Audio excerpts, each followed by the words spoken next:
It is a splendid Sunday afternoon at PNC Park in downtown Pittsburgh, Pennsylvania.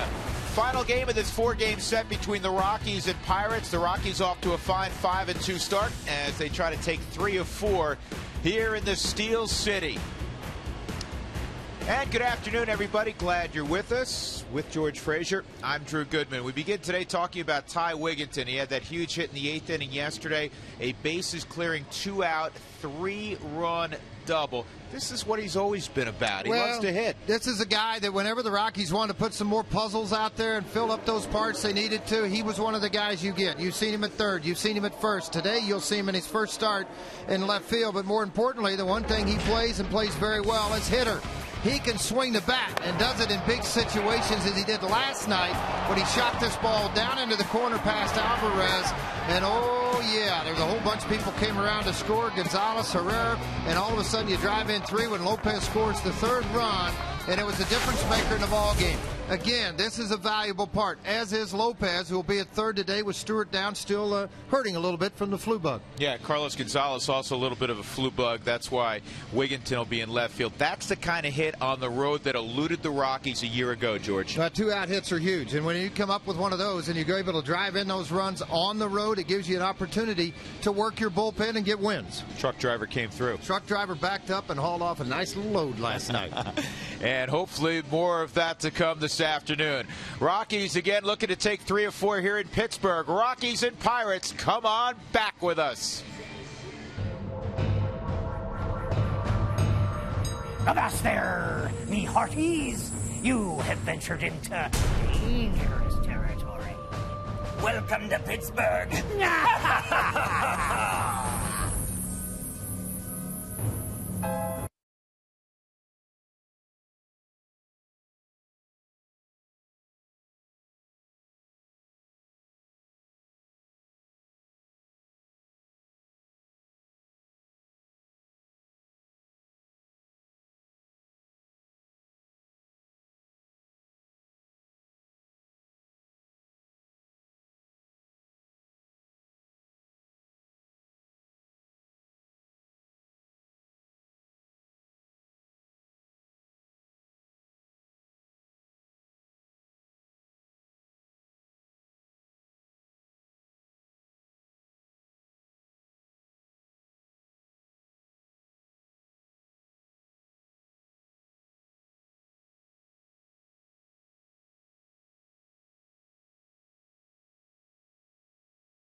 Ready to go on a Sunday afternoon. And let's take a look at the rest of Jim Tracy's lineup, brought to you by Southwest.com. Johnny Herrera, he has been on base virtually every time he stepped in the box. He'll bat in the 2-hole. And Jason Giambi will bat third. Again, Carlos Gonzalez, he's okay. He is available. He's fighting a little bit of that flu bug that has afflicted Ian Stewart. Here's the 0-1, and it's fouled off. Let's take a look at the numbers on James McDonald, the former Los Angeles Dodger. This is his second outing of the year. He went 4 2/3, George, against the Cardinals. He's got good stuff. Too many pitches, 87 pitches in the start. It's typically a guy that's a strike thrower, but he had difficulty finding the strike zone for them. How about this? A guy who went to school, he went to the same high school as Chase Utley, Tony Gwynn. His dad played in the NFL. Tight end for the Los Angeles Rams. First cousin is Darnell McDonald. Yeah, he is. He's another one of those athletes out of Long Beach Poly, which is like a small college in the greater Los Angeles area. Basketball players, actors have come out of there. This is lifted to left field, and Tabata make the catch, 1 out. Pirates have virtually the same lineup they have presented through most of this series. Jose Tabata is in left field. Andrew McCutchen is at center. Garrett Jones in right. Alvarez and Cedeno on the left side. Neil Walker-Lyle Overbay right side. And Ryan Doman, who swung the bat very well last night, is behind the plate. With 1 out, here is Johnny Herrera. Johnny last night 1 for 2, 3 more walks. He knows how to work a count. I was talking to Tulowitzki this morning about Herrera, and he said more than anybody else in this clubhouse, he knows exactly who he is as a baseball player. It just means he knows what he could do. He's not out trying to do too much, just do enough to win baseball games. He's all about winning and all about being a team player.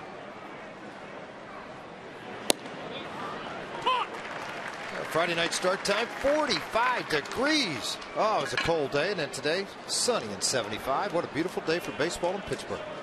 They say it has a chance to get up into the mid-80s. Kind of like Colorado last week. 84 degrees last Saturday, broke a record, and Sunday was a great ski day in the high country. So much so it snowed out the Rockies ball game. Ball 4, Johnny Herrera doing his thing. A walk for Herrera with 1 out. Here comes the big man to the plate, Giambi. Who wants tacos, fans? If the Rockies score 7 or more runs during any ball game, you know the drill. Go to participating Colorado Taco Bell locations the next day between 4 and 6 in the afternoon and get your Rockies Tacos special. Feed your Rockies fever only at Taco Bell. The shift is on with Giambi at the plate. 3 infielders on the right side, and Giambi hits this ball to dead center field and well. McCutchen will have a play, though, on the edge of the track.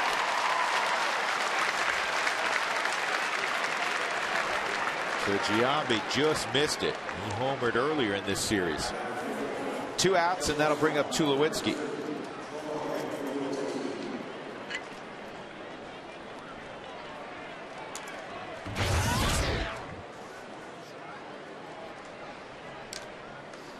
Troy 0 for his last 8 in the series. He had a home run and double in the opening affair on Thursday. Troy's 3 for 7 lifetime against McDonald. McDonald's first start in a Pirate uniform after the Octavio Dotel trade brought him to Pittsburgh last summer was against the Rockies, and he pitched 6 shutout innings. In fact, he struck out 6 of the first 7 hitters he faced. Well, he struck out 8 that day. That's the most in his career. Runner going. Doman has trouble getting it out of his glove, and a stolen base for Herrera. So Johnny Herrera swipes second. Doman kind of double clutch, George. Yeah, big jump. Doman, not a guy that known for having a very strong arm, an accurate arm, but not a strong arm. And Johnny well ahead of that throw.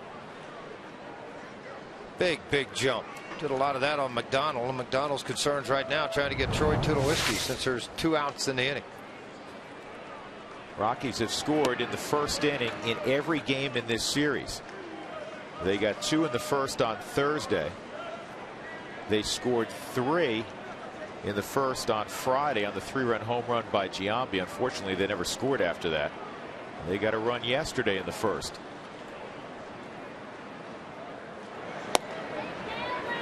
That's off the plate. It's 3-1. Yeah, just missing a very little on that outside corner at this point. Tulowitzki looking for middle half in. McDonald staying away. 3-1. It's in there.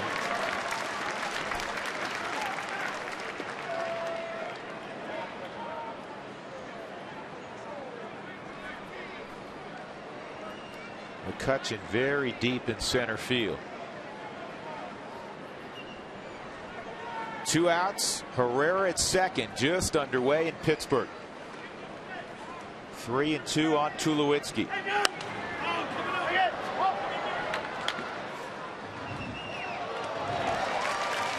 Nice catch in the stands right below us. Got himself a souvenir.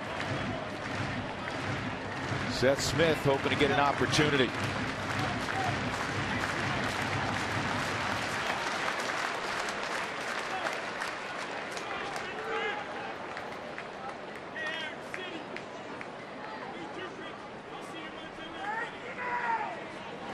High ball 4. Smith will get a chance with 2 on. Here's the McDonald's Big Mac smack.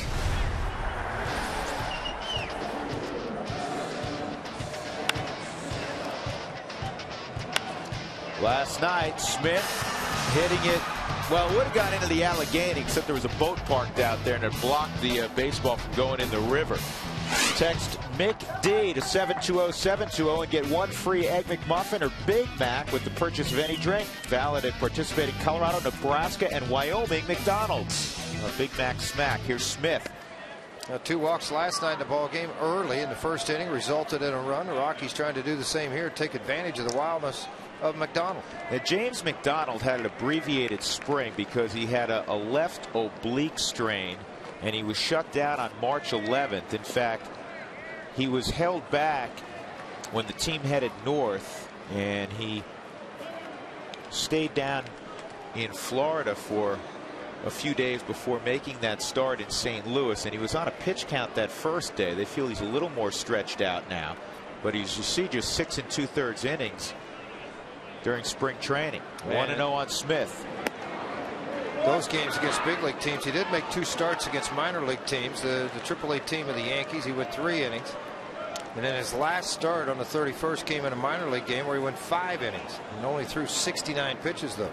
That first start in St. Louis, 87 pitches. 2-0, driven high and deep to right, but it's going to turn foul. At home run distance. About getting the barrel out. That's what you want to do. 2-0, 3-1. He sat on the heater and he drove it a mile. Unfortunately, it was foul. Herrera walked. He's at second. Tulowitzki at first. He also walked. 2 outs. This is back up the middle. A base hit. Johnny Herrera will come home. Seth Smith comes through again. And the Rockies are 4 for 4, scoring in the opening frame here in Pittsburgh. Nice at bat for number 7. And 2 outs again, comes up with an RBI. That's what you like to see out on the road and early in the ball game. Gives Shishine a little bit of a bump as Herrera came in to score. The swing's going to break the bat, but because of his strength, he's going to be able to drive this thing out into center field and put the head down and head on to first base. And then Herrera, with 2 outs, got a nice jump, and it allowed him to advance to the plate. I'll tell you what, right down the middle, Smitty stayed right on this thing, using the bigger part of the field, didn't try to pull that baseball. Down, lift it, send it up into the outfield. Ray Searage had a conversation with McDonald. He'll head back to the dugout. 2-out knock for Smith, his 3rd RBI of the young season. Well, Ray Searage has made a lot of trips to the mound in this series with all the walks that they've had, the pitching changes, and trying to get people calmed down.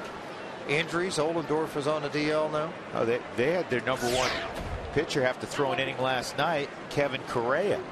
He held back his bullpen. Jose Lopez drives it to left field and deep. And this one's got a chance to get out. It will. 3-run jack. Jose Lopez make it 4-0 Colorado.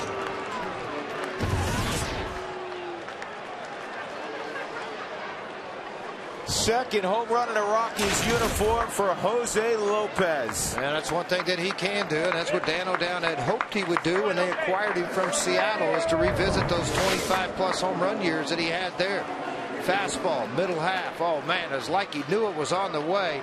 He picks up his 7th RBI on the season and takes over the RBI lead from Tulowitzki on this ball club. McDonald has struggled against right-handers. They have a .413 slugging percentage against him. And that is why the lineup is not sprinkled with a bunch of lefties. Righties last year hit .271 against him. Lefties hit .250. In his career, he's given up 7 home runs versus right-handers, 279 at-bats. They've hit .276 in his career. Lefties have hit just .238. Say another thing it does, George, is it pretty much eliminates one of his off-speed pitches if you have righties up there, and that's the changeup. Well, he hasn't thrown hardly any. He hasn't thrown hardly any curveballs. He hasn't, thrown very many off-speed pitches at all. He's lost command of the fastball. That's been the biggest problem. He's throwing him into 90 to 94 mile-an-hour range. And he's fallen behind Wigginton 3-1. Yeah, Clint Hurdle, not the type of start he wanted to look at out on the field and see today. That's a foul ball. Again, the bullpens are still feeling the effects of Friday. And Evan Meek has been down for a few days for the Pirates. You wonder if he's available today. He's got some shoulder issues. You know they want to be careful with him. He's their setup guy. And this ball's driven to right center field by Wigginton. McCutcheon will cut it off and hold Wigginton to a single. Rockies not done here in the opening frame. They're up 4-0. And that'll bring up Chris Iannetta out of the 8-hole. Well, not a whole lot you could do about it. Your bullpen shot. I mean, kid, it's all yours. You may as well settle in and try to get some outs. We mentioned yesterday about Mark Redmond's start against the Dodgers. 10 runs in the first, and he threw 6 innings. Clint was managing the Rockies in that one. He's hoping not to experience one with McDonald. Iannetta finally got a day off yesterday. Jose Morales did the catching. That was a scheduled day off, but a much needed one, especially after working 14 innings in the 4th longest game the Rockies have ever participated in. It went 5 hours and 11 minutes. Chris looking to snap an 0 for 9. He got off to a blazing start. 5 for his first 12 this year, including a home run and throw out 3 walks also. 30 pitch first inning for James McDonald. Now the big number there, those 16 balls out of those 30 pitches. Not working ahead in the count at all.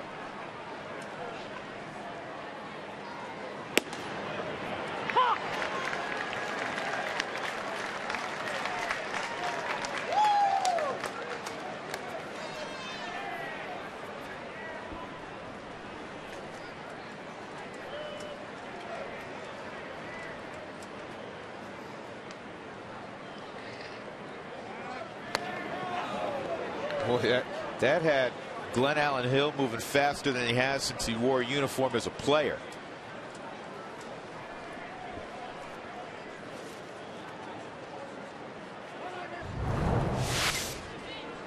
A snap throw over by McDonald and just kind of shoots that way, and Glenn Allen. This ball's fouled off down the right field line. 1-2 on Chris.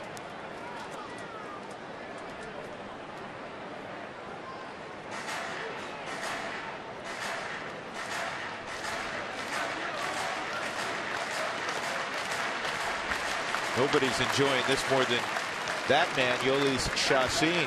A 4-0 top of the first for Colorado.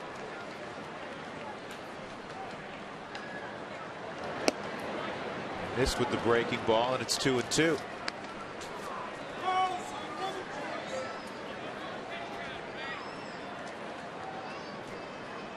McDonald's first cousin, Darnell and Donzel McDonald, Cherry Creek. Darnell with the Red Sox. Good year last year with Boston. Look out. And Ionetta will take that in the shoulder. Two more batters on, and here comes Chacin. Well, he's just about covered everything, meaning McDonald. He's given up 4 runs. They're all earned. He's walked a couple. He has yet to strike out a guy. He's just filling up all the categories you don't want to fill up right now. Now he comes back on a hanging breaking ball that he doesn't finish at all. Flies a little early. It catches Ionetta right on the elbow with that protective gear that he's wearing.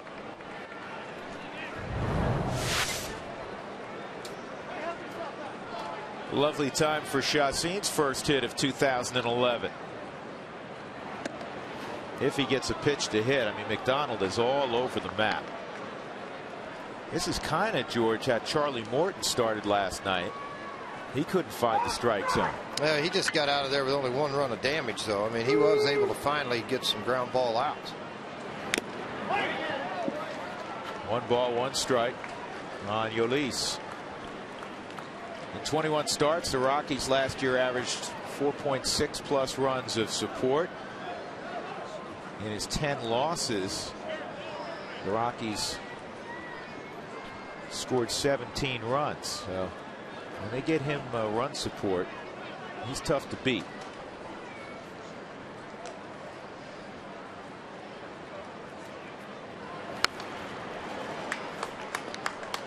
It's not good when a pitcher's getting good hacks on you. I was just going to say, those are pretty nice rips by Chacin.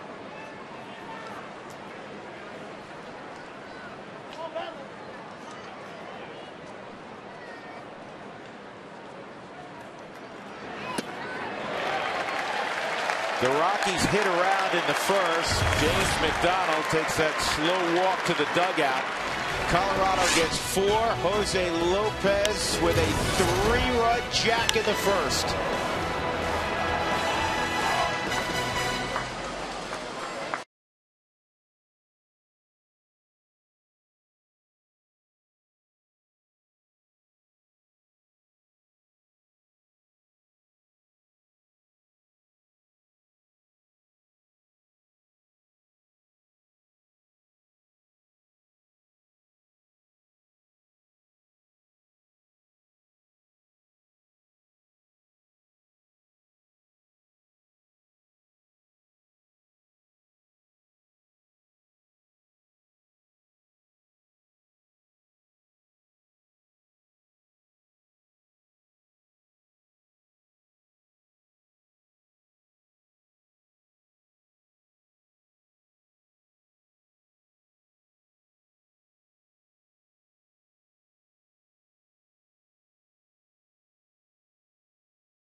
Is brought to you by Geico. 15 minutes could save you 15% or more on car insurance.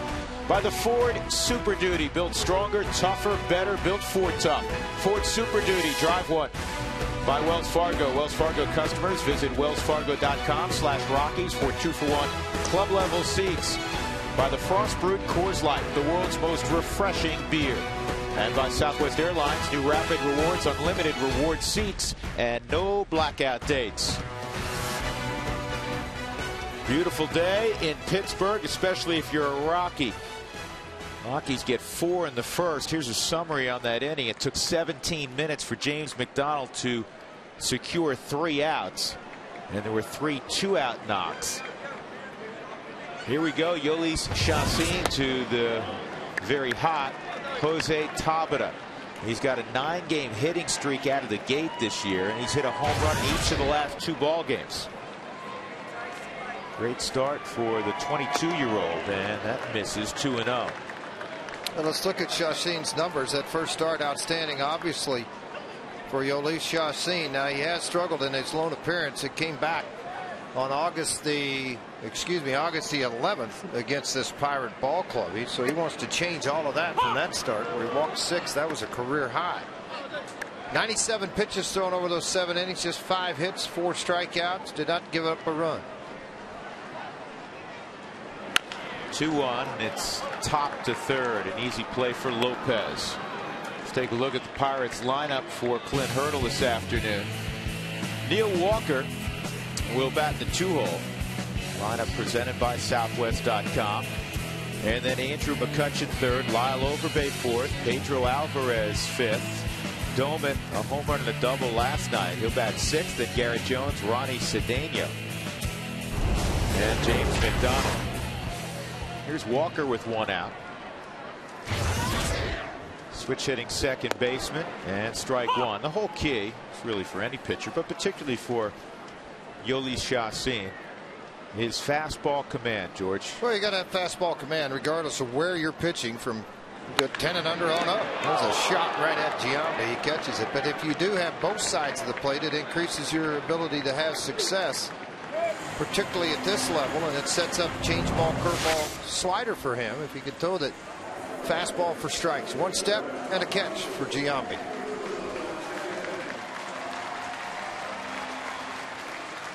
The other day, Giambi, you wondered if he saw the ball well. He said he did not on that ground ball that he tried to backhand and scooted on him into the outfield. Here's McCutchen. And strike 1 on McCutchen at 92. Chassin is the youngest member of the Rockies rotation at 23.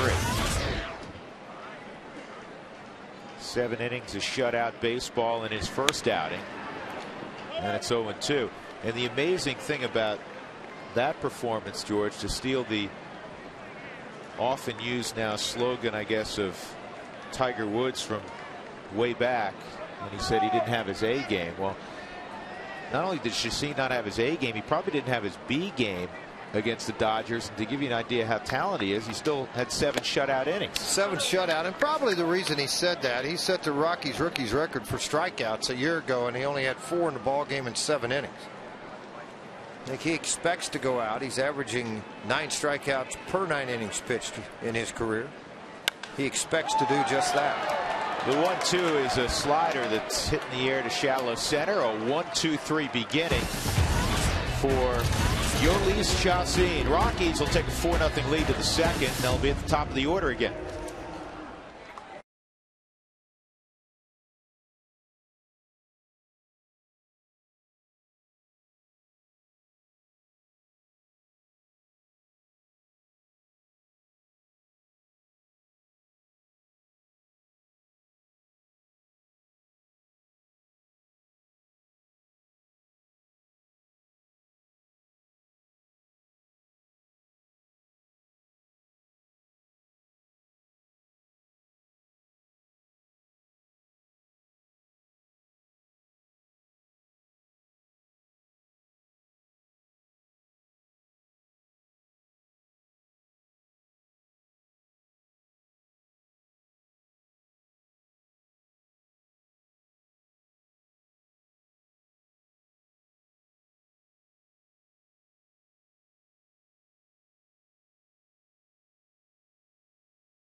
Top of the second inning. Great family day at the ballpark, and Dexter Fowler fires at the first offering from McDonald.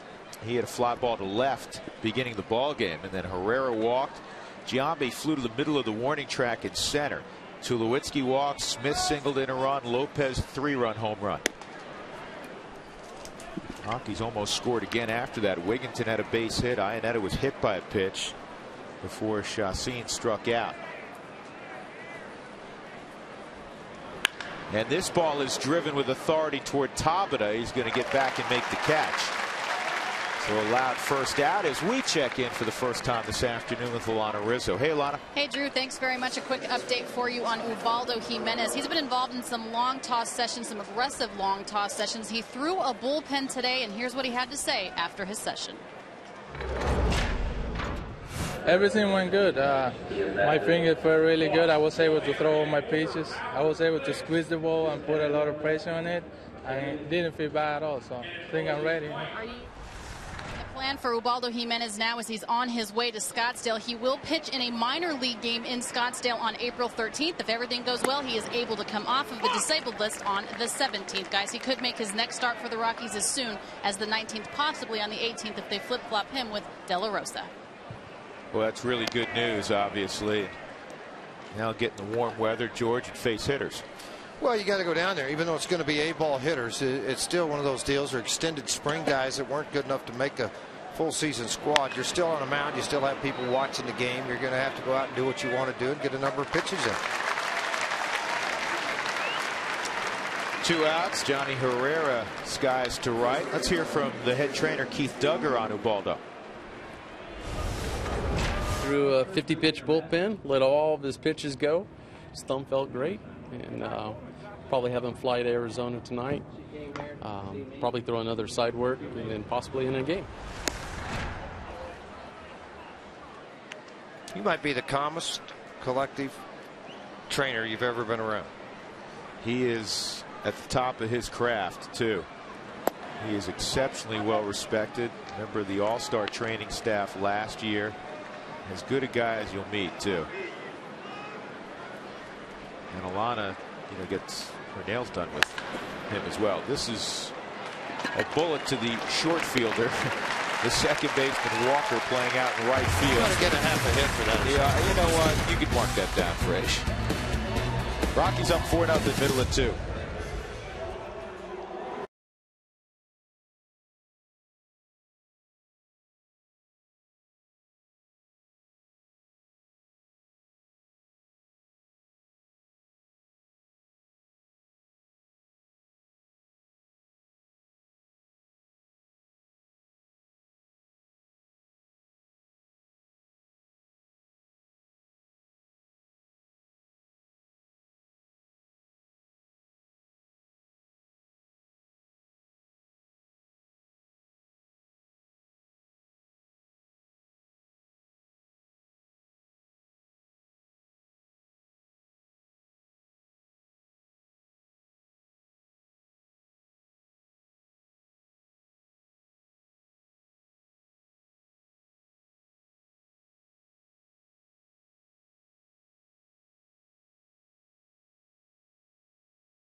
First inning for Yoeli Chacin. Now face Lyle Overbay, Pedro Alvarez, and Ryan Domet. Get 3 left-handed batters here.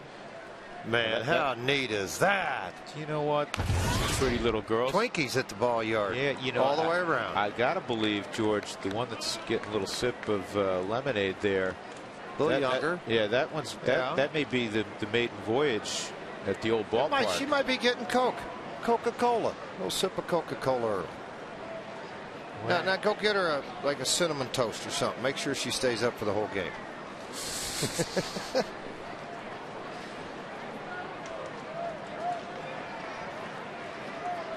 0-1 on Overbay. Iannetta wants to come in, and that fastball with some late movement swung on and missed by Overbay. It's 0-2. 9 strikes so far in the ball game for Shashin. He's been able to master that part of it out of 12 pitches. When your club scores 4, you like to get out, get 3 quick outs, which he did, and just continue that rhythm of the game. This is where Chassin, like most quality big league pitchers, aren't any fun to deal with. 0-2. Because then you get that 1-2.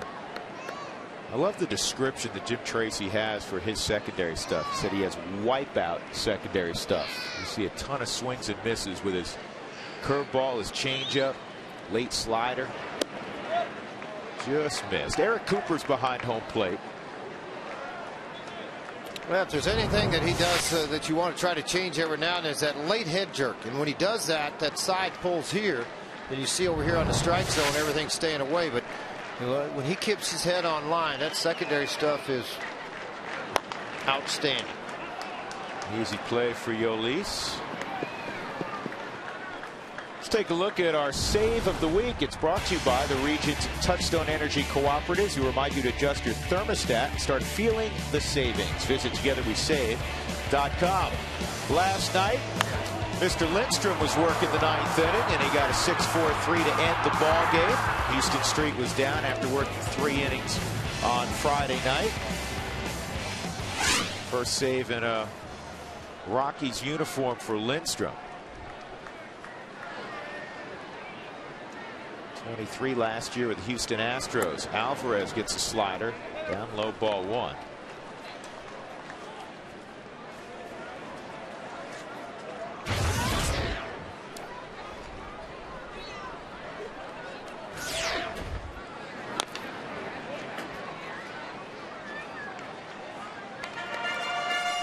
You always wonder from an organization standpoint, what will the sophomore season be like? And Alvarez, tremendous power, but has not got on track with the average yet. 184, 4 RBIs so far. Very good line drive hitters. Just has not happened yet.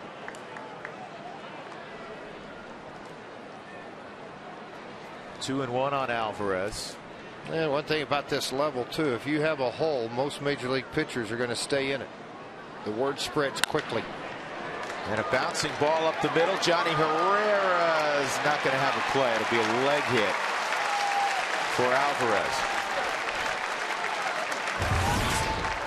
First hit for the Pirates. 1 out. Alvarez on. Now Pedro Alvarez is going to get to chat up a guy he idolized growing up in New York, Jason Giambi.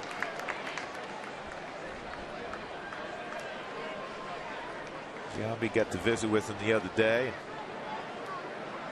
There's no better mentor to young players than Giambi. Ryan Doman at the plate. Takes ball 1. The infield here, we described it on Thursday, Frage. It's the grass is high here by major league standards. So Johnny Herrera, double play depth and then some. He's really shortened up. Well, he has shortened up, but the ball's going to get locked up in this grass. That's what allows you to get to a bunch of those. You know, that's one thing that the Rockies did over the course of time. They quit shaving that infield, let it grow a little bit. When you have sinker ball pitchers, a lot of balls hit on the ground. It allows your range to work in your favor. That's what Clint's done here in Pittsburgh.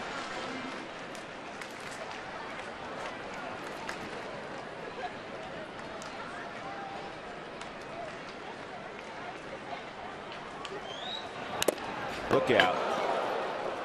That comes flying out of the hands of Doman. Fortunately, it didn't go flying into the crowd. 2 and 1. A lot of these big league ballparks, everything's so fan accessible. You're just lucky and fortunate. This one came out of the hand and swung against the net and the backstop.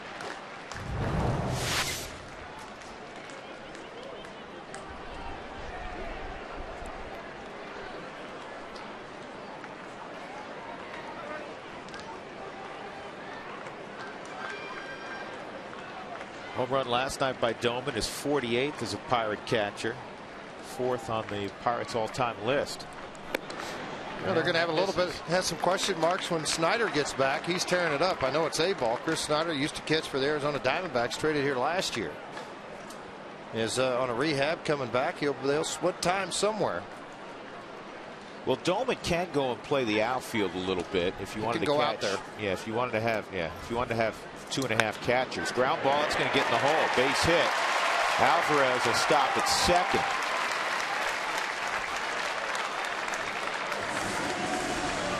And 2 on for Garrett Jones. This week on Rockies Weekly, stick around and watch it after today's ball game. Rockies Weekly with Jim Tracy, and the skipper will talk about what it's like to play against the teams he's managed. Dodgers earlier in the week, and now the Pittsburgh Pirates. Also see the top 5 plays of the week. That's Rockies Weekly with Jim Tracy right after the ball game.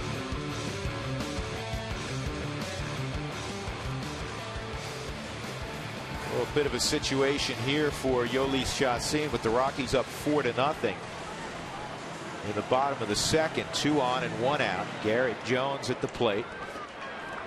Double play candidate if you can get him to hit a ground ball at somebody. Notice Herrera now is playing more up the middle with Domit, and he slid over in that hole with Jones.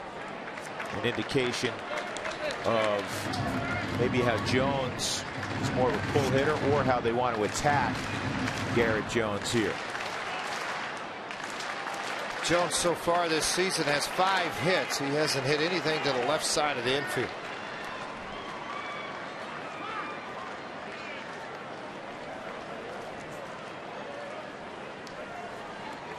The other advantage the Rockies have in turning 2 here is that there isn't great speed on the bases.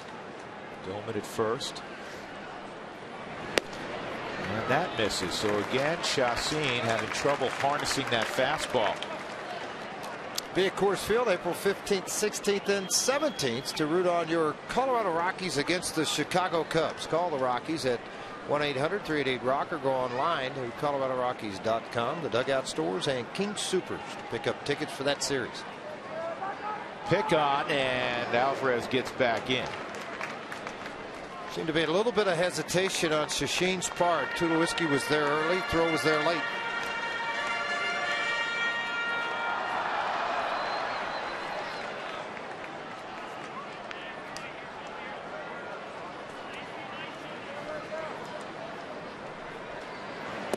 Three and up.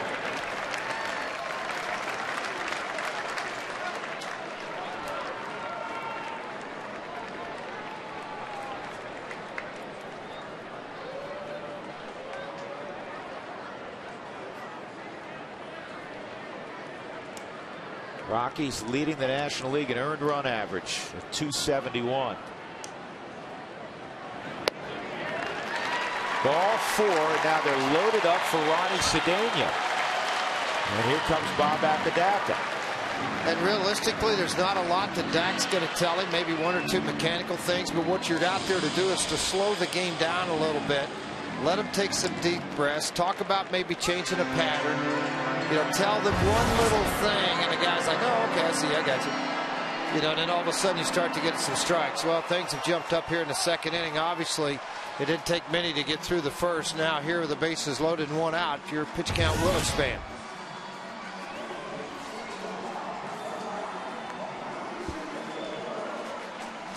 Every time you talk to Bob Apodaca or Jim Tracy about Yolis Chassin, they rave about his ability and his poise, but they qualify it each time with he has to throw strikes early with his fastball.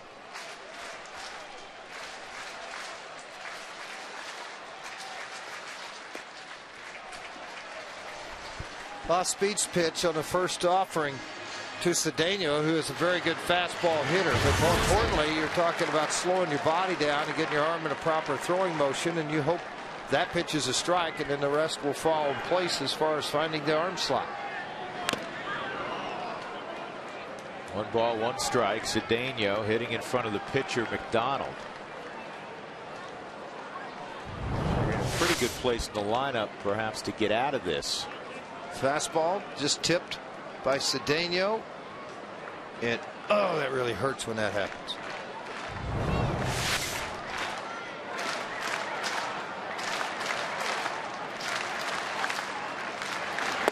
Good slider.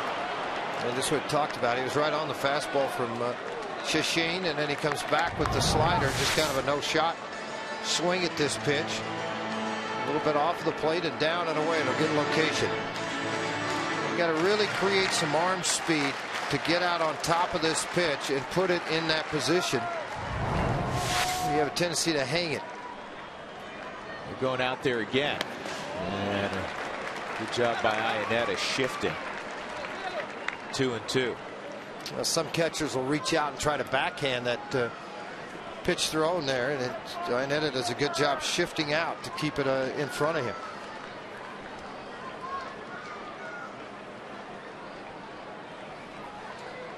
Two and two. This is the pitch you want to get an out on, obviously, if you're Chassin. You don't want to go full.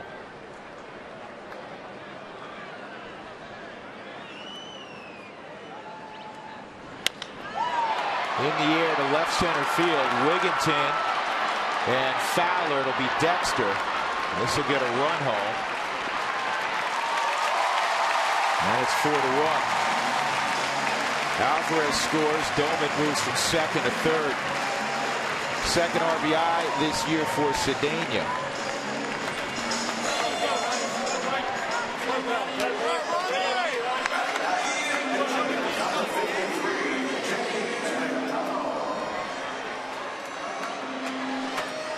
At one point it was 9 strikes and 3 balls. Now for Shashin at 33 pitches, 16 balls thrown. So obviously the second inning, the ability to pound that strike zone has disappeared for a short time. And I'll lose focus with McDonald at the plate. McDonald started his career 0 for 26 at the plate. You know, the interesting thing behind that is that McDonald was drafted as a pitcher and then briefly converted to the outfield. And about a year later, they moved him back to the hill. And it's really interesting because you usually don't see it go in that direction. And the other part of it is, if they made you an outfielder, you figure, okay, he probably had some offensive ability. He has not demonstrated that at all with the bat in the big leagues. I don't think it's something he really works a whole lot at either. And most of the time coming out of the Dodger organization, that's something they really stress with their pitchers. 0-2, strike 3. In the inning, the Pirates come up with a run. A couple of singles, a walk, and a fly ball. 4-1. Tulowitzki will lead it off in the third.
The gloves have been outstanding so far this year. A little behind the back flip, Lopez, pirouette by Tulowitzki on the bag. Troy's done this about 4 times already this year. Nice pick by Helton. Seth Smith has had a couple of big-time catches. You know that guy can play any outfield spot. Dexter Fowler will go get him with the best of them. Our Antco clutch plays of the week. And a big reason why the Rockies are 5-2.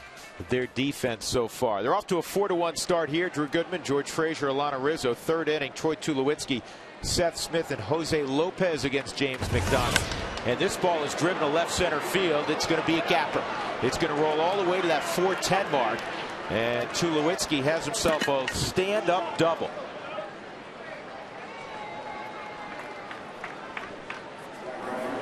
Yeah, got a fastball that he liked an awful lot, too. Right out over the middle of the plate on the 4th strike zone. Trying to crowd him a little bit. Front side opens up. Hands close into the body. And look out. There is some bat speed coming through the zone as he drove this ball out into left center field on the line as it hit that corner and rolled up to the 410 sign. Safe at second. Troy Tulowitzki, safe and secure. New York life.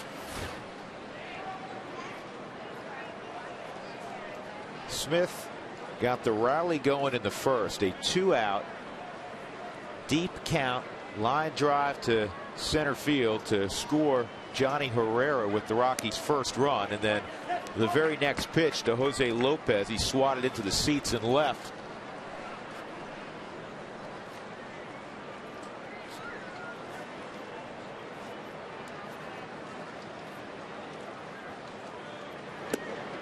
Smith hit a titanic blast last night. Hit it completely out of the ballpark.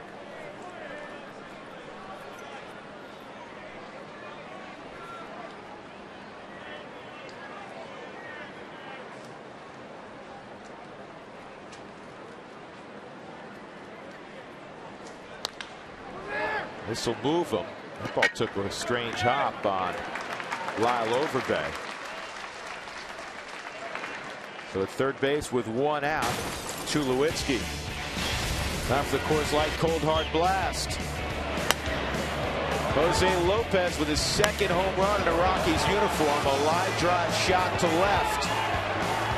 A 3-run jack.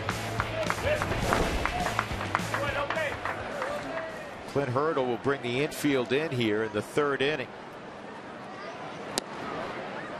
Lopez is one of those guys who has a reputation of smelling RBIs.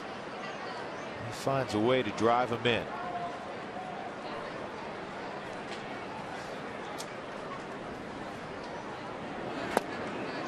One and one. He's got a great chance to have his 4th in this ball game right here. Well, one of the things he failed at miserably a year ago with runners in scoring position, he hit .215. Well, guess what, folks? 4 for 5 on the season this year. 2 and 1.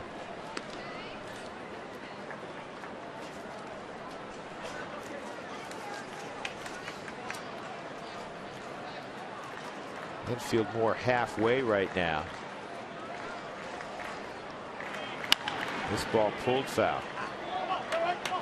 2 and 2.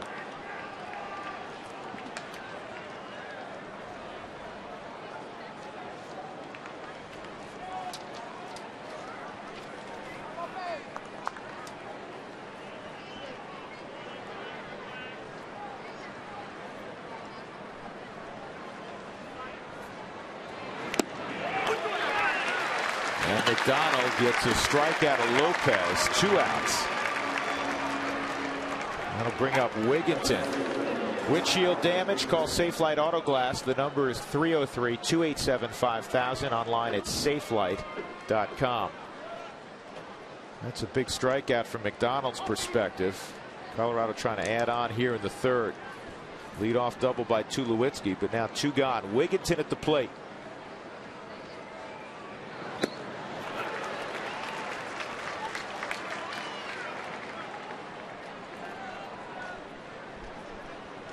Ty drilled a single to right center in the 1st.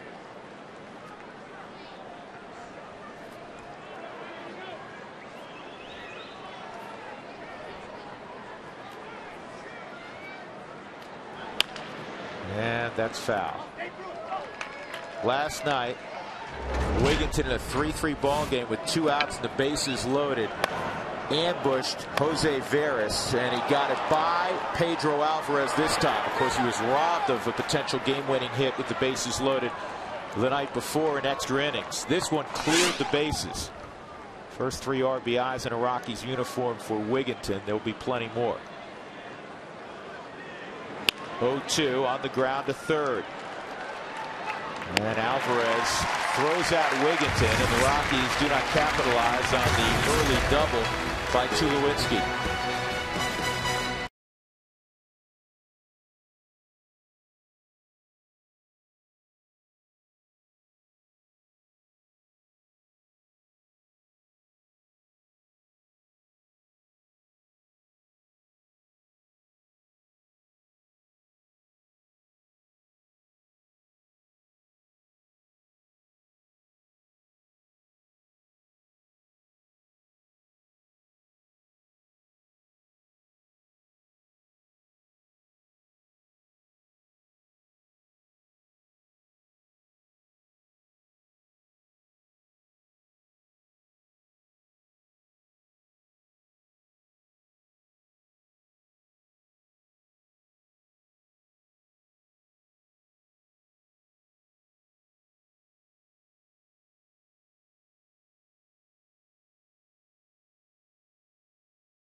Road Ahead brought to you by E470. Discover what 70 miles per hour feels like. Cruise E470 today. It's off to the Big Apple. The Rockies will take on the Mets in a 4-game set, and then it's home to see the Cubs.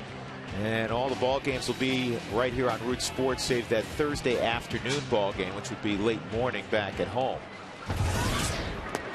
1-1 on Jose Tabata. Let's take a quick look at the scouting report on the Mets. Rockies split the season series last year. The Mets are 4-4 so far. And still got some hitters in that lineup. Carlos Beltran hit a couple of home runs. And one guy that's really struggled in the rotation, Pilfrey, will get the first start against the Rockies on Monday, and he's had good success against the Rockies through his career. Still got the knuckleballer R.A. Dickey in the rotation.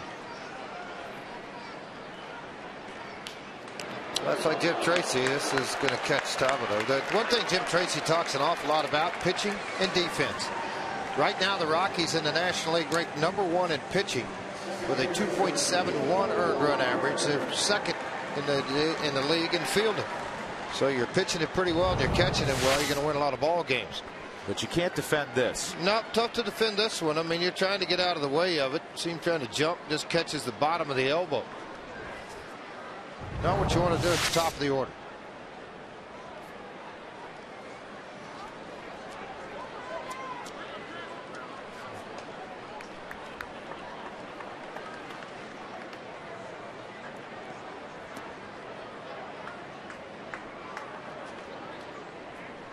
Walker hit the ball hard. In fact, he has the hardest struck ball in this game from the Pirates standpoint. Their 2 hits weren't hit very hard. They were ground balls. He lined out to Giambi his first time.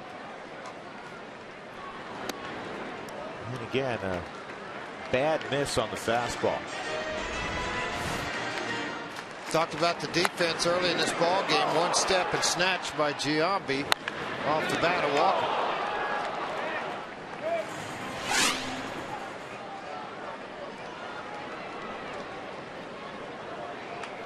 Then he goes to a secondary pitch trying to get a strike. He went to the changeup and he missed. 2-0. Not only are they trying to get him out front on that front foot and hopefully maybe hit something on the ground as well as throw it for a strike, but he missed on the fourth strike zone. You could see away dramatically. Now this is one guy that does pull the baseball a lot. Talking about Neil Walker. 3-0. Chacin really battling to throw strikes. He had a 1-2-3 first. Last inning, a couple of seeing eye hits and a walk. Sac fly produced a run. He hit Tabata leading off the inning, and it's 3-0 on Walker.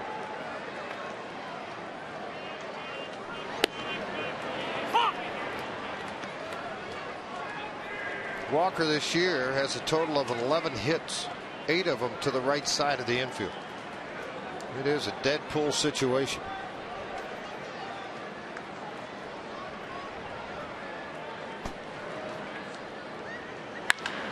A bullet of a base hit to center field. And it's first and second.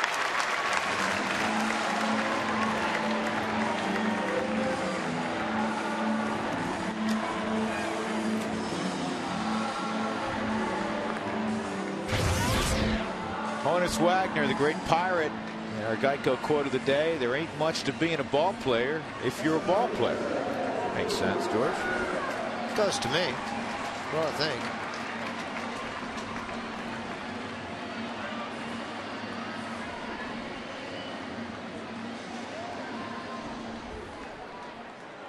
We've had some great ones. When you've been around for 129 years, you ought to have.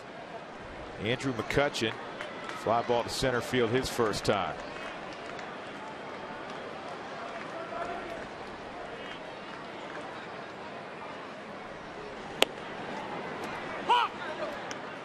Been a while, but there's strike one.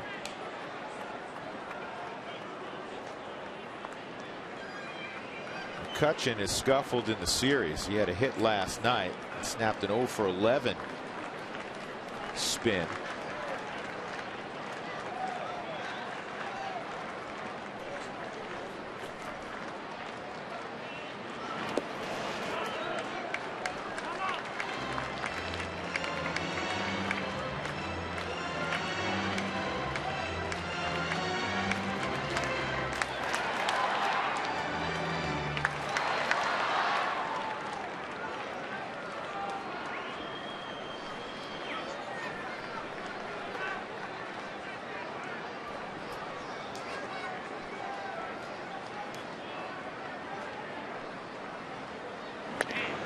If you have a group you'd like to bring out to Coors Field, do that.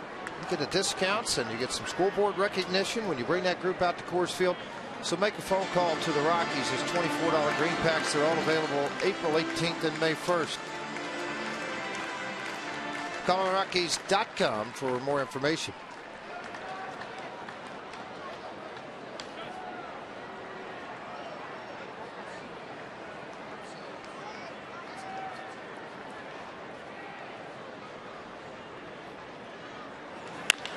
And a base hit to left. They're going to send a runner. Wigginton struggles with it, and everybody's going to move up. And now you're a base hit away from Pittsburgh tying the baseball game. Single, E7, 4-2. And Chacin staked to a 4-0 lead. Is on the verge of allowing Pittsburgh right back in this ball game. Yeah, fastball, that's what he does. That's what he likes. McCutchen likes the ball up in the strike zone. Little guy, but he's got some pop. This ball hit hard into the outfield. Second hop, short hop, Wigginton hit the glove and ricocheted away, and everybody got to move up that extra base, particularly McCutchen getting into scoring position, the tying run.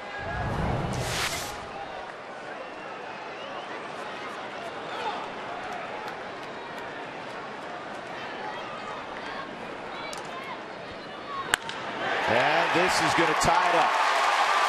To the gap in right center field, Lyle Overbay with a 2-run double, and it's a whole new day in Pittsburgh. That 4-0 lead has evaporated.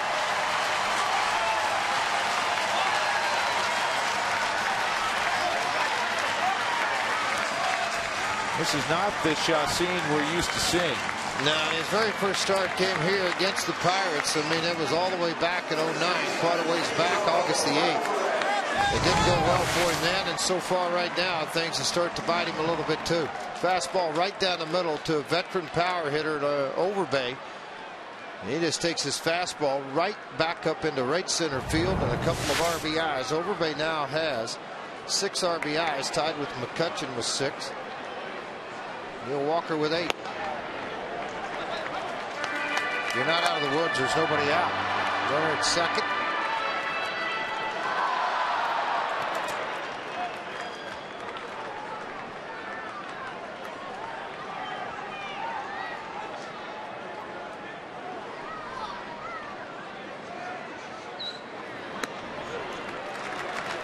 Well, he is just struggling, George. And it's not just the fastball. He has not commanded the secondary stuff in this ball game either. No, it's just kind of a struggle right now for him to find anything going in his way.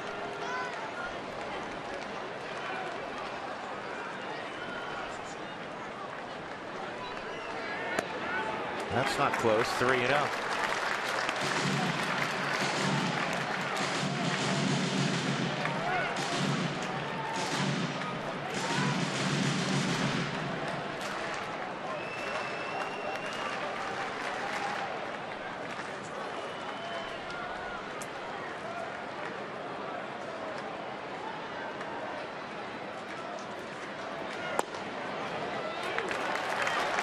Alvarez walks. That'll bring up Doman.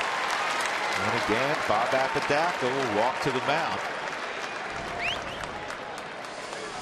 One of those things, George, at home, in the crowd, in the dugout, everybody's yelling throw strikes. He's trying to throw strikes. No different than when you're out watching your Little League games and throw strikes. Well, I'm trying. I'm not trying to walk people. I'm not trying to get in a situation I'm in right now. But you saw that very smooth, quick inning in the first, 3 up, 3 down, and then things kind of going the other way in the second and third inning, and then pitch count's driven all the way up to 54 at this point. Pirates, after working 10 straight days, have the luxury of a day off tomorrow. The Rockies don't have a day off for a while. And of course, as I said earlier, still feeling the effects of that 14-inning, empty the entire bullpen ball game on Friday night.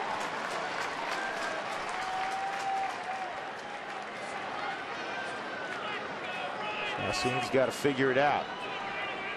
Doman, a double play candidate. He had a base hit through the right side last inning.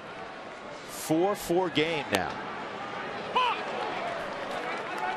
Doman kind of took a look at Eric Cooper. I think he thought that pitch was away. Dangerous batter at the plate. And it may have been as you look at the fourth strike zone.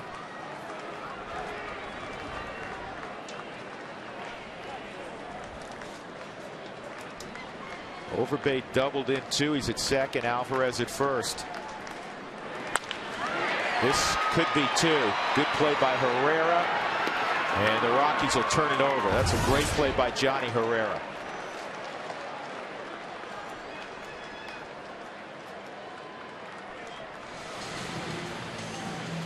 Tulowitzki telling Chassin, let's go. Here it is right now. Kind of having to go over to his side, pop up on that one knee, fire the ball hard to Tulowitzki, and then that arm strength of Tulo is able to complete the double play ball. A little tap of the glove. Johnny very relaxed with his hands, and then it's all up to Tulowitzki's arm strength.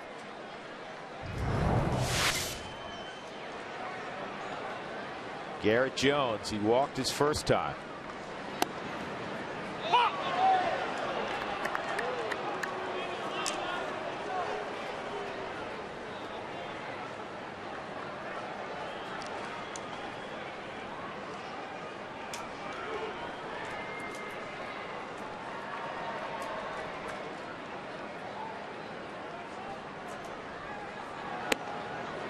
Oh, 2.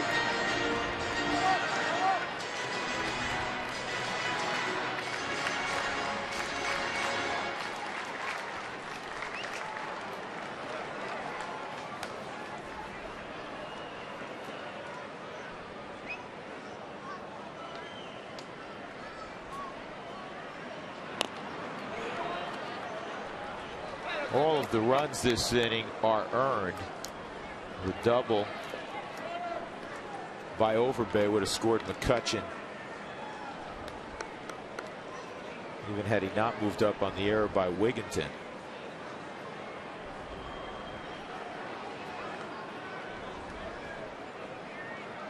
Pirates have been selective. That or teams they're facing have been wild. He went around, didn't he? No, guess not.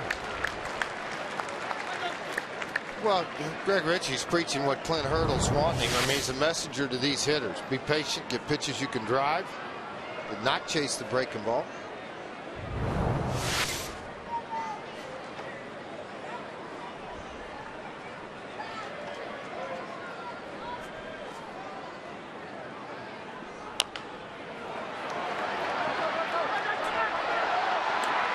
Just did get him, Chassin.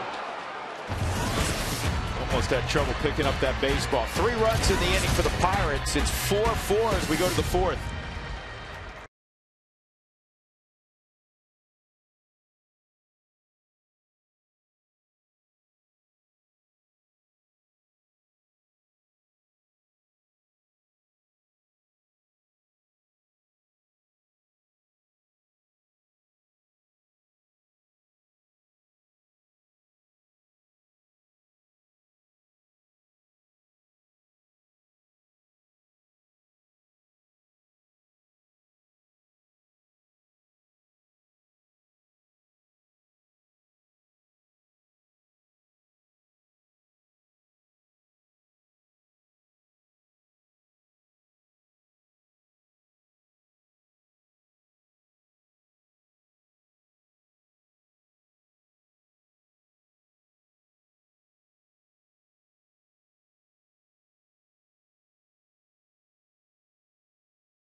First frame. Let's check in again with Alana Rizzo with today's Fast Cash Sideline Report, brought to you by Fast Cash Gold Centers, where you'll always get 40% more for your gold in cash and on the spot. Alana? All right, guys, thanks very much. How about a snapshot of what the Rockies have done so far on this road trip? A 2-1 record so far, .233 batting average as a team. Now, that does not count this game right here. They're averaging 5.3 runs per game, so the offense has done a nice job in the 3 games so far. 16 runs scored so far. Now, home runs, today's Jose Lopez's home run is included in this total. 4 home runs so far. Team ERA of 2.56, starter ERA of 2.45. Now, last year, guys, it took the Rockies 16 road games to get their first road series win. That was May 3rd through 5th. Now, certainly they have to get something going here today to win this game, but it would be a lot sooner than in 2010, guys. Now, they don't even want to talk about 2010. From a road perspective. That misses away 2-1 on Iannetta. And it's funny because you ask players, coaches, management, the manager, how do you fix this road worry? You know, I mean, what are you doing differently, or how can they do something differently? It just didn't play well. I think one thing on the road that happened a year ago, and it's been a little bit of that problem here in a 14-inning game. Score 3 runs early and then quiet forever. You know, here they scored 4, and then Tulowitzki's leadoff double. But once you start putting the hammer down on somebody, I mean, put it down.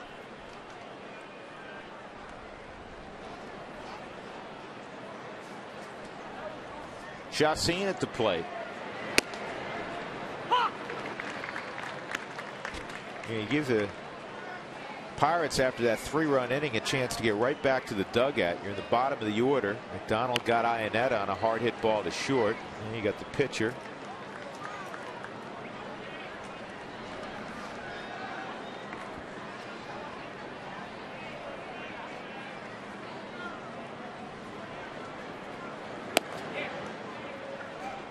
It's going to be on Chassin, George, to turn himself around within the game. You know, we always talk about start to start. Has to do it. I mean, you got to stay right now. You got to turn it around and give this ball club at least 6 innings and keep it 4-4 now. Don't let it get any farther behind. And the thing is McDonald's pitch count. He threw 87 pitches in that last start. He's gaining confidence with every inning. He's gaining confidence with his secondary stuff. Yeah, really nice play by Alvarez here to come in barehanded. Didn't think about it. Made the strong throw and able to be scooped out of it by Overbeck.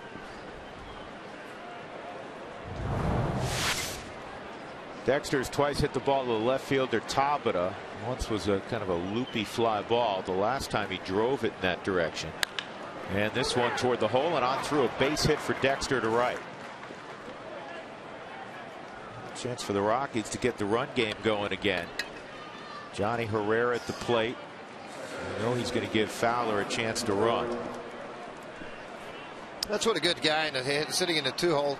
You know, we talk about bunting, we talk about hitting behind runners, we talk about taking pitches, working counts, but allowing the running game to happen is another aspect of hitting in a 2-hole.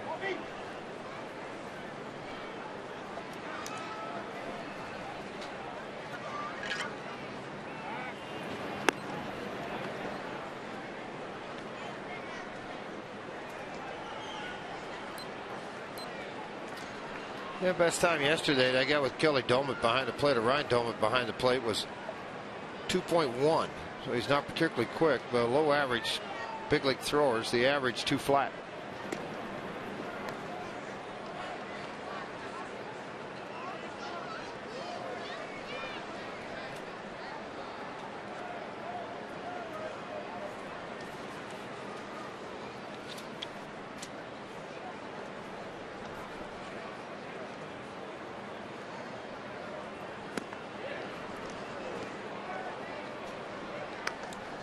Ball 1 on Herrera. Johnny a walk and a fly ball to fairly deep right center field. Dexter 1 for 1 stealing bases this year.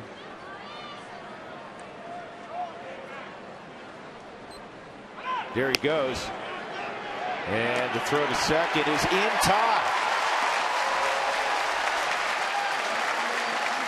Ryan Domet cuts down Dexter Fowler.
Fourth inning, 4-4. Big inning for Chacín. 8-9-1 for the Pirates. He struggled in the second inning, gave up a run. He struggled big time last inning. His only clean inning was the first. He needs a clean inning. He needs several of them. But he needs to throw strike 1, George. That's been a rare Hadn't been easy for him today. Game, yeah. The only thing good about this inning, you're working to the bottom half, Cedeno, then you have McDonald.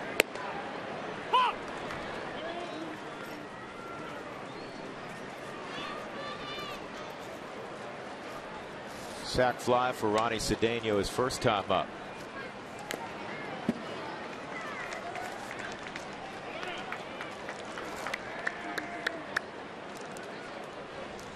Doman made a very good transition on that last throw, something he hasn't done on the couple of times he's had to throw prior to that, because McDonald was pretty slow to the plate. And it's 1.44 to the plate, which is well below major league average. You need to be in that 1.25 to 1.35 range. Second strikeout of the ball game for Chacin. McDonald coming up all season long. Join in for Toyota Talk. Text your comments live during the game and see what you and fellow Rockies fans have on their mind about their favorite team. The way you do it, text Toyota followed by a space and then your comment to 720-720, and you can do the same throughout the Toyota post-game show. So what are your thoughts so far on how this game has evolved? Rockies got off to the quick start. Chacin battling his command, though. He's got that breaking ball over, and it's 0-2 on McDonald. Right now, both managers hoping these two starters can get through the 6th inning, even though both bullpens are short. Then that way it allows them to do the game they need to play down the road. But you continue to struggle the way Chacin has, and McDonald's seems to get things under control. It can create a rough day in the bullpen. Up the middle by McDonald, and Tulowitzki spins, but he's offline. I think he kind of made a late decision, George, on how he wanted to work his feet on that, and it's a base hit for McDonald. Well, hit right back up the middle. You got a range to it, left-handed bat. You know you got to get rid of it in a hurry. McDonald's 6'5", but a pretty good athlete. There it is, kind of left side of the pitching mound as he goes out to get to the baseball. He does that spin around, and then when he got up to snap throw it, it's just well offline. I mean, and the thing is, you've seen Tulowitzki so many times in his career be right on the money.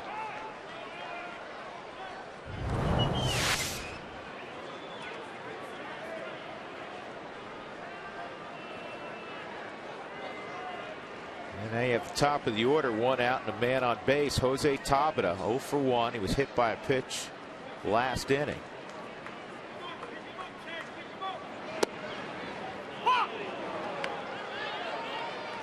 Tabata is a competitive guy. He's a dangerous guy at the plate. Rockies have learned that in this series with 2 home runs. Got a 9-game hitting streak. Last year as a rookie, he hit 14 straight at one point. 1-1. Tell you something else about Tabata that gets your attention. Since the All-Star break last year, Tabata has 105 hits. That's tied for the most in baseball with Carlos Gonzalez and Ichiro. That's amazing to me. Would you have ever, I mean, you'd say Cargo, you'd say Ichiro, you'd never say Jose Tabata. Well, part of that is, you know, you get 2 guys that are high-profile guys, 2 teams that were, you know, Ichiro's been an all-star for so many years, and then the Rockies were in a playoff run, and so there's so much attention because of what Cargo accomplished. Pittsburgh, it's kind of like, sorry, nobody cared.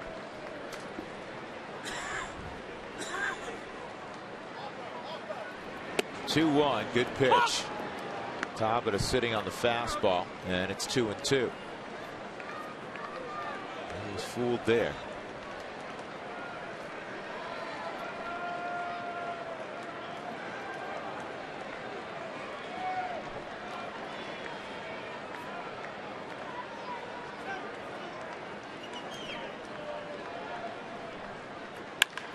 That's a base hit.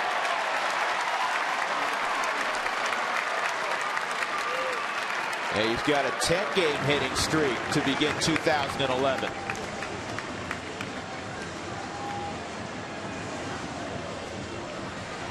Wells Fargo customers, get your 2-for-1 Rockies tickets today by going to wellsfargo.com/Rockies. See a Wells Fargo banker today for details. Wells Fargo Bank, member FDIC. Wouldn't be surprised to see Tulowitzki, and again, might try a pickoff on McDonald, a guy that Drew mentioned earlier. It took forever to get a base hit, so obviously not outrunning the bases a lot.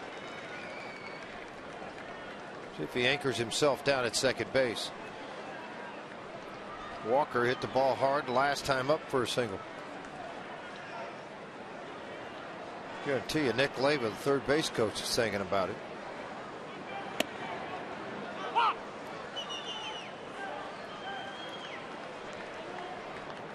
Oh, and 1 on Walker.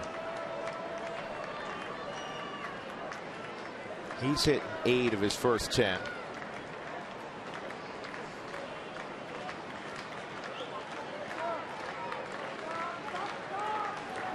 And this goes into center field. Everybody's going to move up, and the double play's out of order.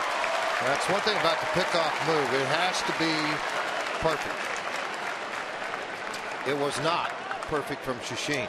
That's the second error on the Rockies in the game. This throw behind him with McDonald coming into him. He probably had a pretty good pick on him. McDonald didn't even try to slide on the baseball. Great look at it. In between Tulowitzki, McDonald caught his pant leg, which threw it off and to an alternate area, and that's where it allowed everybody to move up.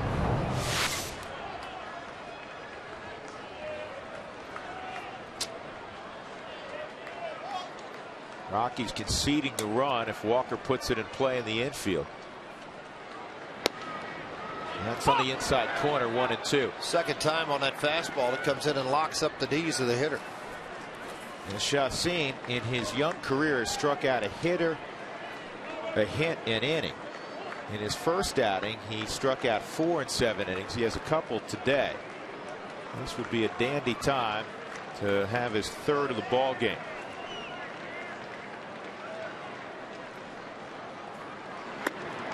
Snap throw to third. McDonald. Oh, man, I'm getting a lot of attention. I'm just a pitcher out here, guys. That's why you are getting the attention, because you don't run the bases much.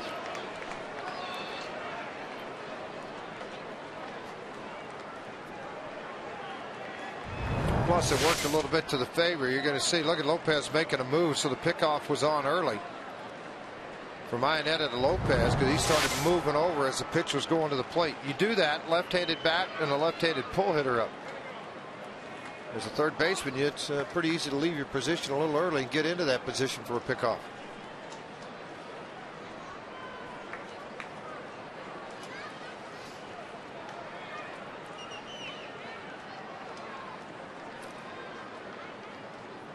Three-two. Foul ball. So you've been in there twice now, and you've done it with fastballs that locked him up and pushed him around. Be careful going back up. This is a very smart young hitter.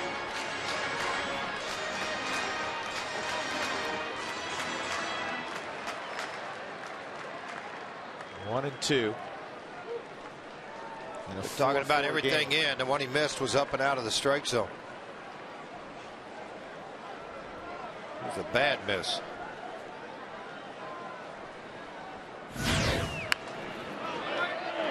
Not a bad idea. Elevated fastball at 91.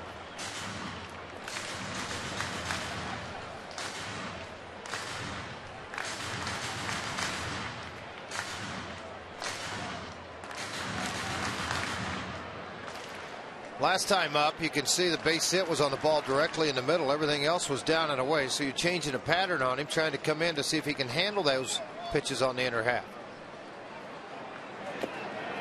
Change ups in the dirt. And that's 2-2.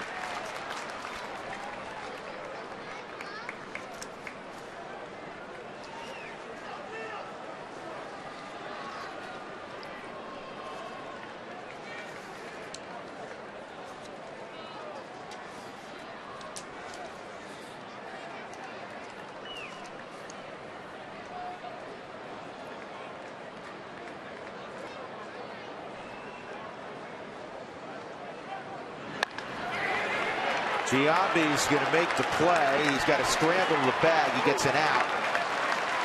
The go-ahead run scores. It's 5-4 Pittsburgh as McDonald crosses home plate. Going to third is Tabata. Good play by Giambi. Otherwise, it's 6-4. That is a good play by Giambi, and obviously uncomfortable tossing the ball to Shashin. Let's see if Shashin broke early on this ball, hit that way.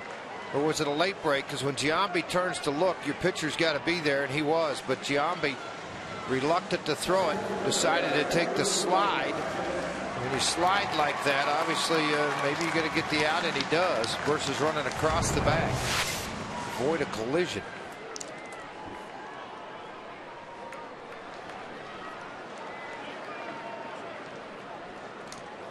Andrew McCutchen singled in a run last inning. It's been a struggle for Yolis.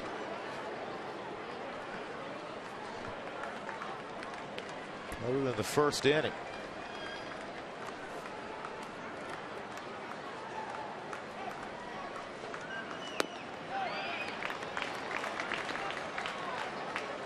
His last 8 starts.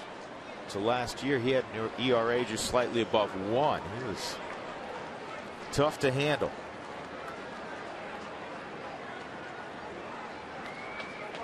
Two 2-0 on McCutchen. It's a slider for a strike. PNC Park in Pittsburgh on a beautiful Sunday afternoon with George Frazier and Alana Rizzo. I'm Drew Goodman. Thrilled you're with us on Root Sports. The Rockies led 4-0 in the first frame. 3-run home run by Jose Lopez, but now they trail 5-4. 3-1 on McCutchen with Overbay on deck.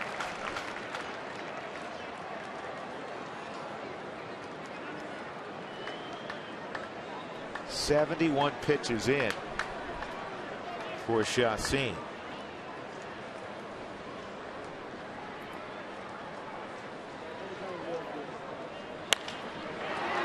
And this is a pop fly that's in shallow right. That's grabbed by Herrera, who has tremendous range. Another run for the Pirates in the 4th. They lead it 5-4.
By Dunkin' Donuts. America runs on Dunkin'. By your neighborhood Toyota stores. Toyota moving forward. By the fast, reliable, secure, heavy-duty internet from Quest. And by AT&T, the nation's fastest mobile broadband network.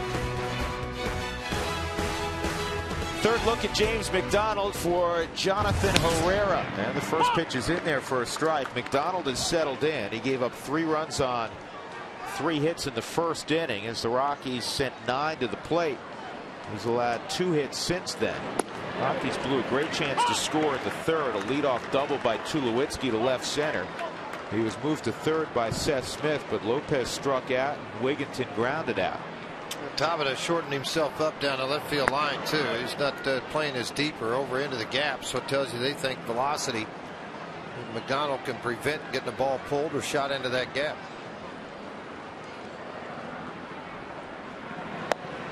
Johnny's such a good 2-strike hitter, and now he's worked himself even at 2-2.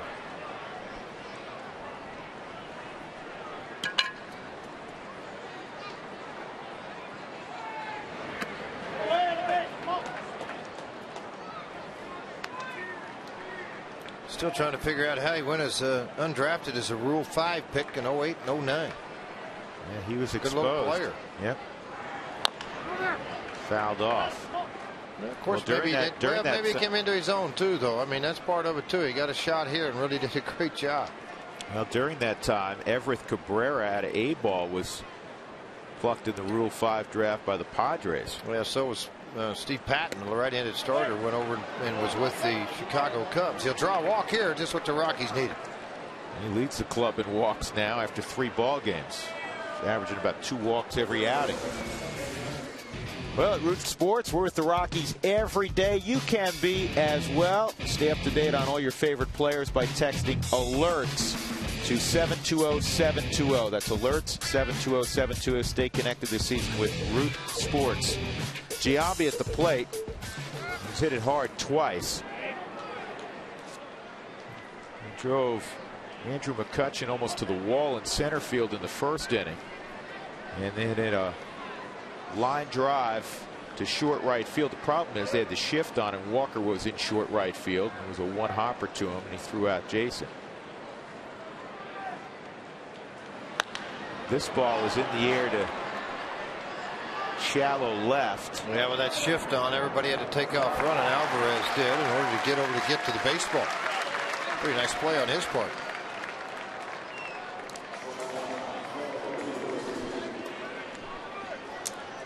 Tulowitzki a walk and a double.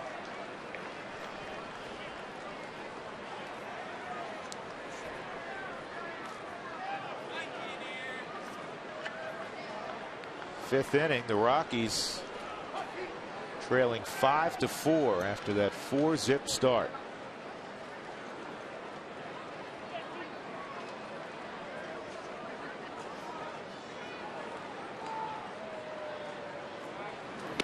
You know, each ball game, George, they've scored in the first inning, but they've allowed the Pirates back in. They have, and it's just the starting pitching that has not been able to shut the door on it yet. You know, you look at their overall numbers, they're near the top in every category. Pirates third in the National League coming into this game with a 3.00 earned run average. Yeah, that's you know, that's a surprise. It's 1 week of work. I would be surprised if we're having this discussion in a couple of months. I would be very surprised, but you know what? They're going to ride the wave as long as they can here in Pittsburgh with their staff. Last night, Greg Reynolds was good.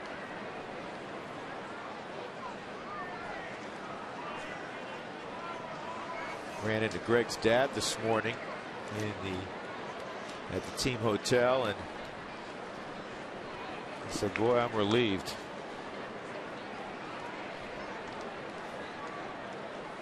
Watching your kid return to the big leagues. Greg pitched exceptionally well. Well, the key is everything that surrounded all of that too. I mean, there was a lot last night going into this thing for Greg Reynolds, and you know, it's unfortunate what's happened to him, from scapula surgery to being hit on an elbow to having problems with his shoulder. Last night he relied on some pretty good defense, but just 3 hits given up, a couple of walks and a couple of strikeouts over those 6 innings and 2 runs. Pitched well enough and should have gotten the win in the game. Johnny started to go, and this is a double play ball. James McDonald safely through the 5th inning, and the Pirates have a 5-4 lead.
Questions: which two teams have the Rockies never made a trade with?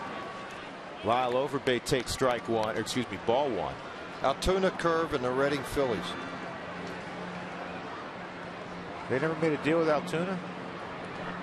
No. And it's 2-0 on Overbay. 2-run double in the third.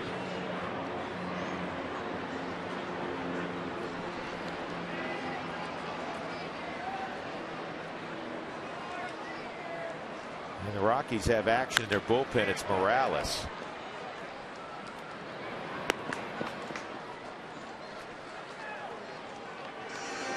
One out as Overbay's retired. Now bring up Pedro Alvarez. Look at that. That's something. How's he staying up with everything moving so slow, Drew? I was trying to figure that out.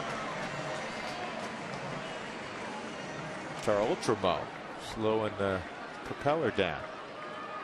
Plane goes pretty fast over the top, though.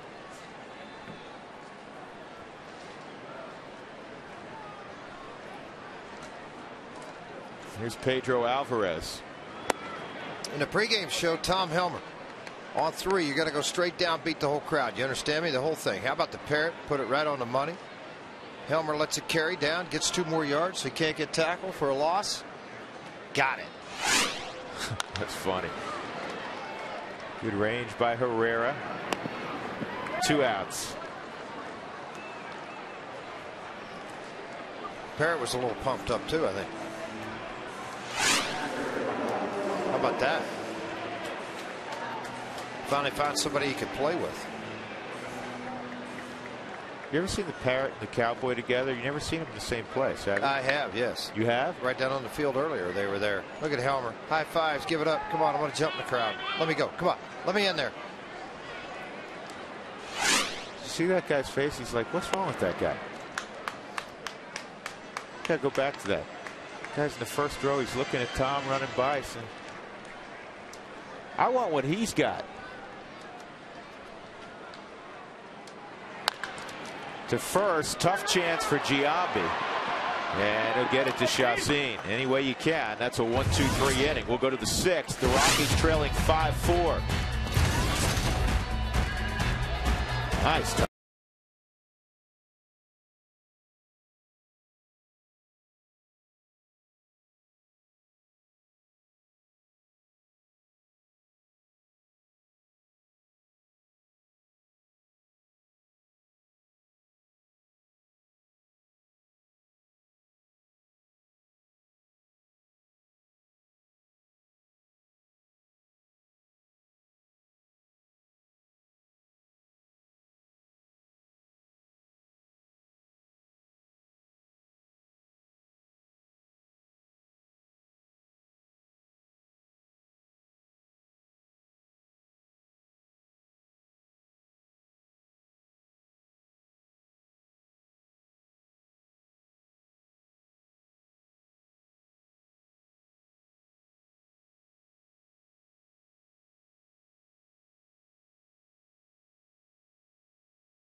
Get to the top of the 6th inning. Seth Smith will be leading off the inning for the Colorado Rockies, and the bats of the Rockies certainly need to get things going here. I talked to Chris Iannetta earlier about how Carney Lansford, the new Rockies hitting coach, handles things when he's not necessarily liking what he's seeing at the plate. And in this series, Iannetta told me that Lansford said that they're swinging at too many balls outside of the zone, too many balls in the dirt. And I said, well, how does he handle that situation? He said, you know what, he was actually really polite, but one thing he doesn't do is, wait and let things linger on. He nips things in the bud, doesn't let anything slide. He goes, he talks to us about these things right away. It's a really good approach that the hitters feel they have with Carney Lansford. No questions, guys. They know exactly where he stands at every single turn. Well, that's why he called a hitters-only meeting yesterday after the Rockies' 14-inning performance where they went 1 for 15 with runners in scoring position. He thought the swings were a little too big on the ground to overbay, and Smith retired. Right now, Colorado's allowed McDonald George to settle in after he was on the precipice of disaster in the first.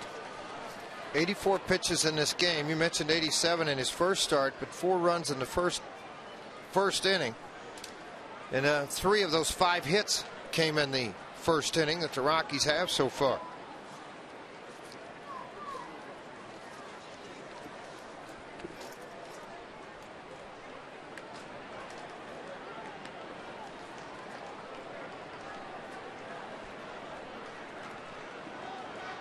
They got traded over here to the Pittsburgh Pirates on August the 5th. Donald did a really good job of holding the Rockies at bay here. 4 hits over 6 innings, 8 strikeouts. Ground ball over to Cedeno. He's making it look easy now. It's just amazing how this game has turned around. It looked like the Rockies may be able to run away and hide with Chacin on the mound. A 4-0 beginning. They're going to have to battle. And they're running out of outs. AT&T trivia question. Name the 2 teams that the Rockies have never made a trade with. The Pirates are one of the teams, and the Phillies. Guess they don't like to do business in Pennsylvania. Well, Altoona Curve is part of the Pittsburgh organization, and the Reading Phillies have been there forever.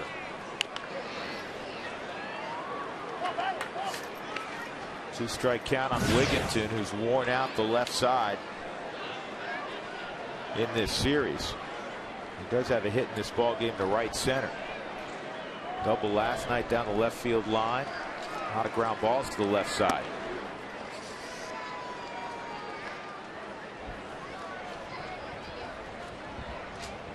Coming up in the bottom half of the inning, Toyota talk. Your thoughts on what has transpired in this ball game so far? That's glove by Alvarez. Again, it's pulled in the direction of Alvarez. And 3 times in this series he's gone in that direction. And Alvarez has robbed him twice. Fortunately, last night, Wigginton got it by him.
Coors Light freeze can. Troy Tulowitzki against James McDonald a few innings back, a double to left center field. And head right on the baseball, he barreled it. Unfortunately, the Rockies couldn't cash in that leadoff double by Tulowitzki. The Coors Light freeze can brought to you by Frost Brewed Coors Light, the world's most refreshing beer. Bottom third of the order for the Pirates in the bottom of the 6th. The Pirates ahead 5-4. And just missed to Garrett Jones. Chacin, in all likelihood, in his final inning of work. He's due up second next inning.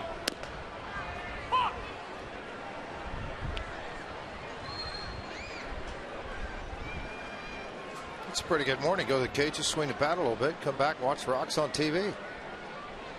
Absolutely. Good pitch, 1-2. The Rockies will head over to New York. New York's winning today in the bottom of the 7th inning, 3-1 over the Nationals.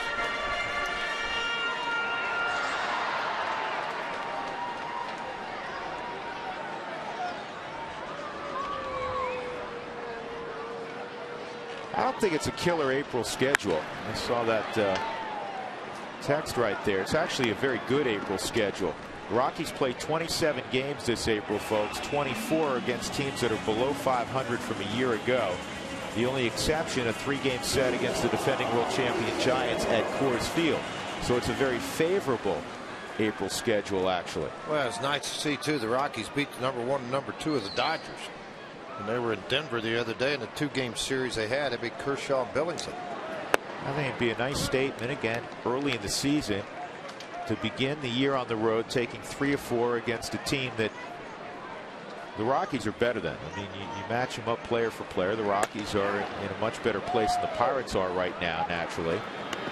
It's not taking a shot at Pittsburgh, but they have 18 straight losing seasons. I think Clint Hurdle's going to do a great job here, but it's going to be a process. 4 of the last 5 outs have been handled by Johnny Herrera. James McDonald, George, you didn't think the way this game started he was going to be getting an at bat in the 6th inning, did you? And I didn't think he would go back out to pitch the 7th inning either. Crota was up warming up for them. Maybe they're going to let him swing it. They've done that before. Clint has, where he allow a pitcher to hit, save his bench for later in the ball game, and then go to the bullpen with 2 outs. Don't necessarily want to burn a pinch hitter for a pitcher with 2 outs and nobody on base.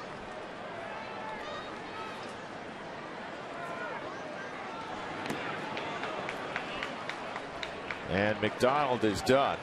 That's 8 in a row retired now by Chacin. The Rockies have to get going again on offense. They've not scored since the 1st.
You ask. It's brought to you by AAA Travel. Relax, we take care of you. 1st inning, Jose Lopez 2 aboard. That one traveled 350 feet. 3-run home run for Jose Lopez. The Rockies led 4-0 at that point. Thought it was going to be an easy Sunday afternoon in Pittsburgh. It's turned out to be anything but. Chris Iannetta will lead things off. Ian Stewart is in the on-deck circle with the Rockies trailing 5-4. And James McDonald misses ball 1. Ian Stewart in the on-deck circle. He'll hit for Chacin. Chacin 6 innings, 7 hits, 5 runs, 4 earned. Couple of walks, 3 strikeouts in the game, and he hit a batter.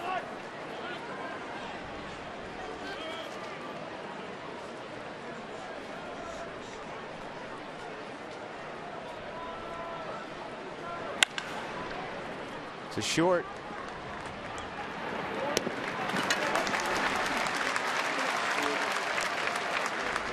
So Stewart will bat for Chacin. Let's take a look at today's Quest high-speed pitch, brought to you by Quest, the fast, reliable, secure, heavy-duty internet from Quest. McDonald 94, Chacin 93. Release settled in the last couple of innings, George. Unfortunately, the command issues aided Pittsburgh's offensive cause, particularly in the second and third inning. Well, in the third inning, they hit batsmen, a couple of walks in the inning. Things weren't going the way you needed them to go. Started that inning by hitting Tabata.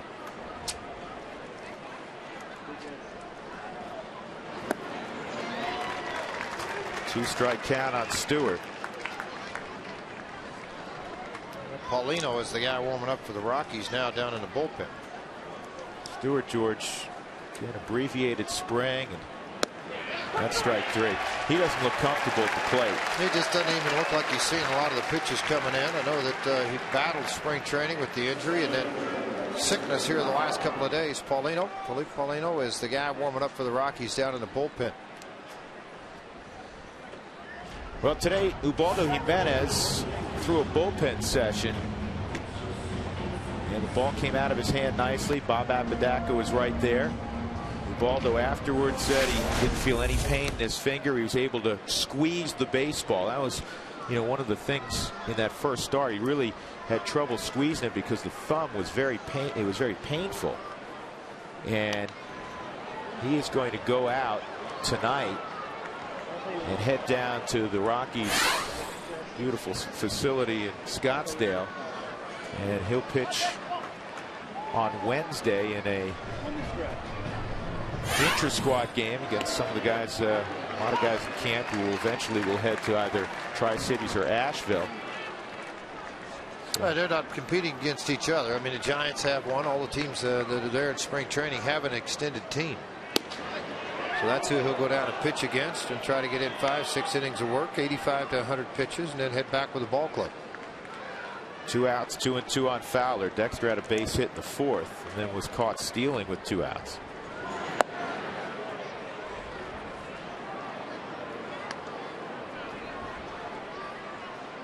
Three and 2.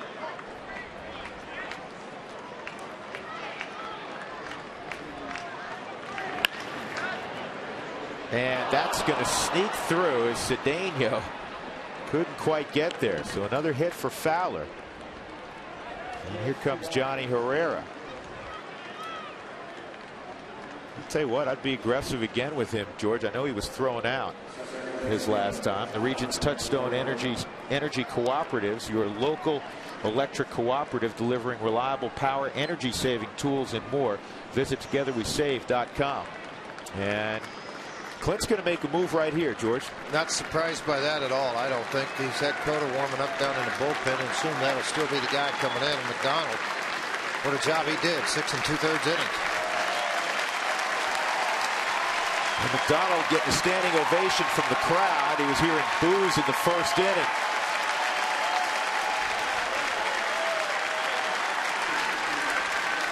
(5-4) Pittsburgh.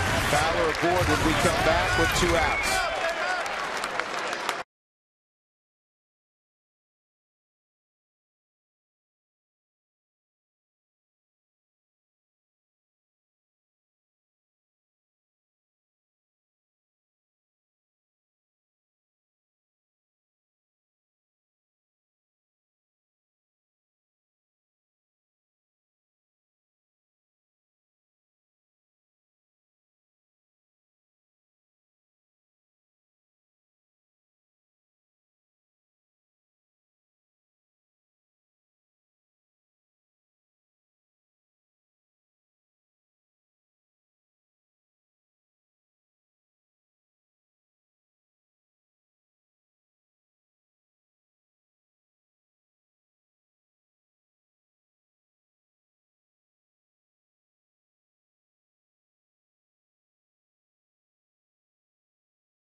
Colorado Rockies baseball on Root Sports is brought to you by your neighborhood Toyota stores. Toyota, moving forward. And by Comcast. Advertise your business locally on the network's People Watch. Go to ComcastSpotlight.com. This is a nice find so far for Pittsburgh in the early season. Michael Crotta, who you'll see in a moment. That's a beautiful view of the confluence, George, of the Allegheny and Monongahela rivers to form the Ohio. There's Michael Crotta, the aforementioned Crotta. Here's nasty stuff. 2 outs. Johnny Herrera at the plate. Fastest delivery to the plate in warm-ups is 1-6. That ought to give Dexter an opportunity if he wants to take it. Then we'll see if Crotta goes ahead and shortens things up and gets into a slide step type action to the plate.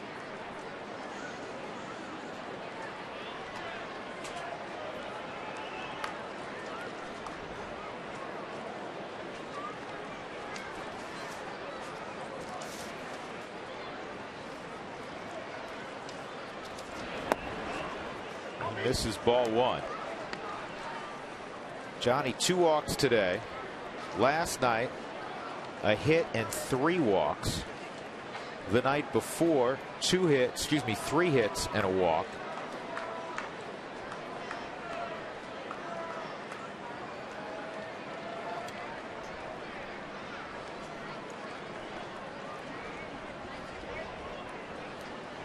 Windshield with issues, huh? Seen it before, especially after the winter. Call Safelite Auto Glass at 303-287-5000. Check them out at safelite.com.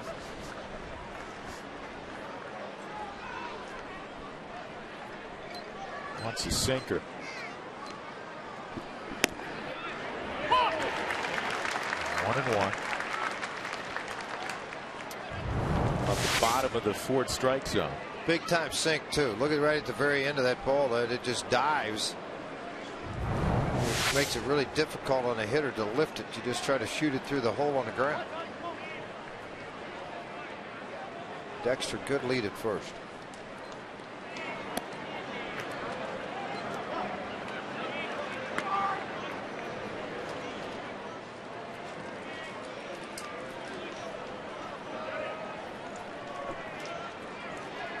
Not a bad day there, folks. All those numbers across Johnny this year have been outstanding. 400 average.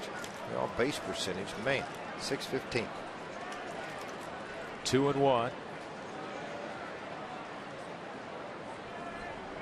There goes Dex. Got a huge jump, and they got no shot at him this time. Much better jump here, George, than what we saw after his last base hit. Yeah, big jump, but also Carter was 157 going to home plate. It really helped him get the advantage here with the big jump.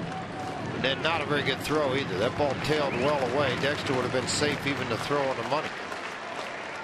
You see coming out of the chute there, just not a very quick exchange. Stiff front side, so you're working back. And when you do that, you're going to have the balls just tail away from the second baseman or shortstop, whoever's covering. 3-1 on Herrera. And another walk, and here comes the big man.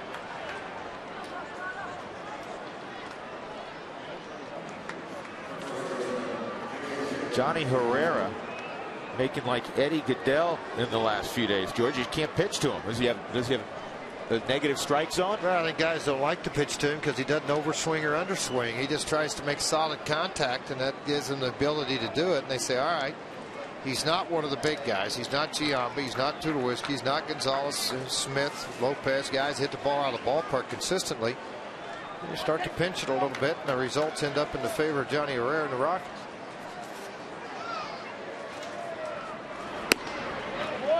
The runner at second base, George, they can't put the shift on, so there's more room on that pull side for Giambi.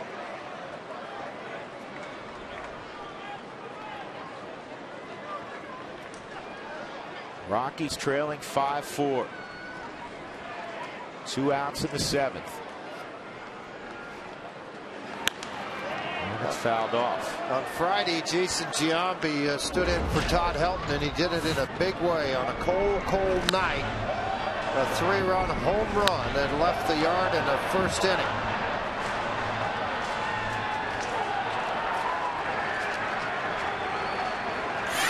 If he hits that ball today the same way as he did Friday night, it might be in the river. A lot warmer today. That ball was crushed on Friday. Called the strike.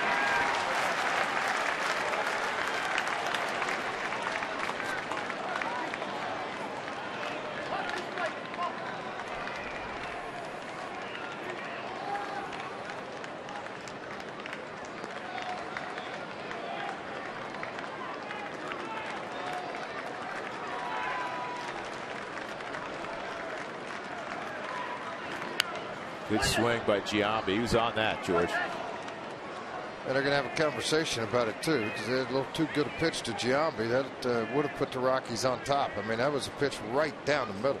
Wow. I'd like to have that one back again.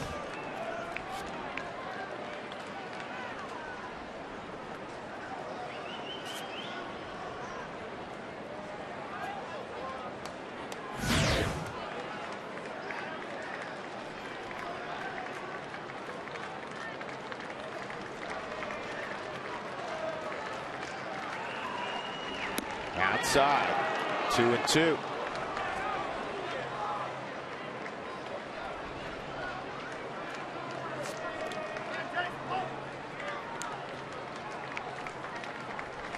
Dexter at second, a single and a stolen base. Johnny Herrera, yet another walk. 5-4 Pittsburgh. Rockies looking for a little more two-out magic. Giambi with a base hit. Fowler around third. Jones up with a baseball. The throw on line, not in time. We're all tied. The big man comes through. Again. What an at bat for Giambi. Dexter has tied it up. Herrera's at third, and Tulowitzki at the plate. And the game of inches pays off again. Dexter's ball just slid under Cedeno's glove, and this one a sinker down and away. Giambi's arms extend, lifts it into the outfield. One hopped right into Jones's glove. The other day made a perfect throw for an out. This one not perfect, and Dexter outruns it. Yeah, 2 outs. He's going to be off with the move. There's no question about that. Going to make him beat him to the plate, and they don't. And George, keep in mind, we pointed this out a moment ago, because of the presence of Dexter at second, they could put the shift on. If they have the shift on, Walker may have a play on this baseball. Yeah, I'd have to look and see where this ball gets hit and where it lands. I thought it was a little bit higher and a little bit farther. Maybe not. Earlier in the ball game, he cost him one. That ball's pretty deep.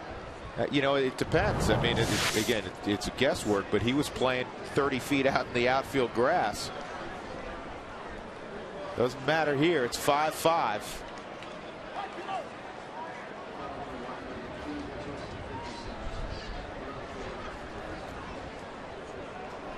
Tulowitzki now trying to push ahead the go-ahead run.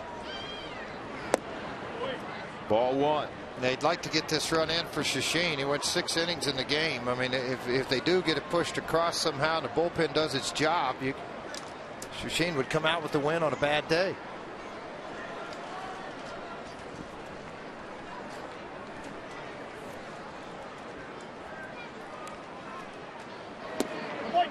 That misses. 2-0.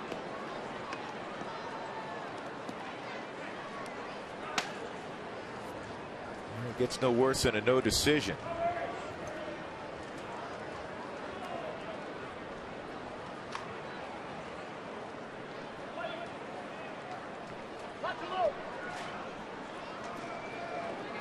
Two 2-0 on Tulowitzki. Go ahead, hit it out of here. 3-0. You know, Crowder very good, George, in his first few outings in the big leagues. But a little different situation today. You're facing a guy, you probably have half a dozen of his baseball cards in the batter's box. You're trying to get a hold with a 1-run lead late in the ball game. Different set of circumstances. It's a whole different set of circumstances, and again, it's an opportunity for him to really do something, and he didn't do it. The big key to this whole inning was the walk to Johnny Herrera. Didn't attack the zone on a guy that's typically not going to hit the ball out of the ballpark on you. It's the biggest mistake he made.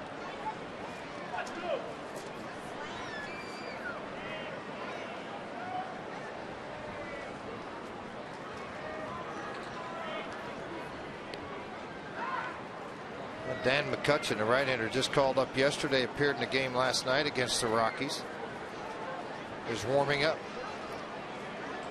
Evan Meek is not available for Pittsburgh again. They hope to have him back after the off day Monday. 3-1 on Troy. Ball 4, and now they're loaded up for Seth Smith.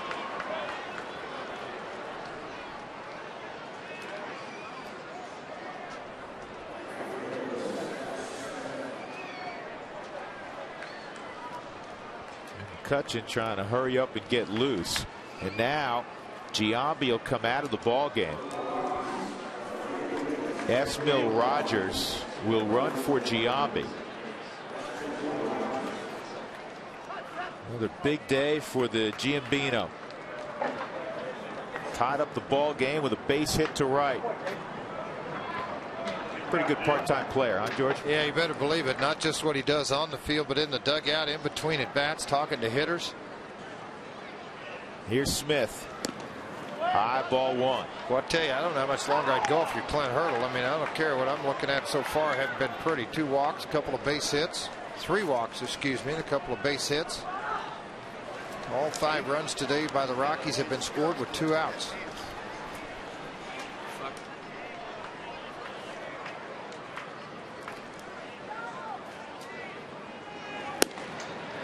One and one.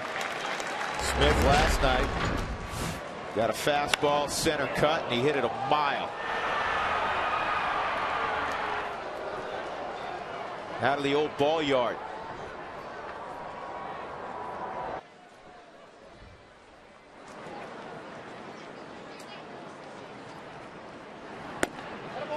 Two and one. Much better at bats. The last inning or 2 for the Rockies. You compare, it's probably unfair to what took place Friday, but the Rockies not chasing out of the zone. Well, it's this inning more than anything, where they've had 3 walks, or 2 walks and a hit in this situation. They'll put them where they are now. Not close. 3 and 1. He's not anywhere near the strike zone.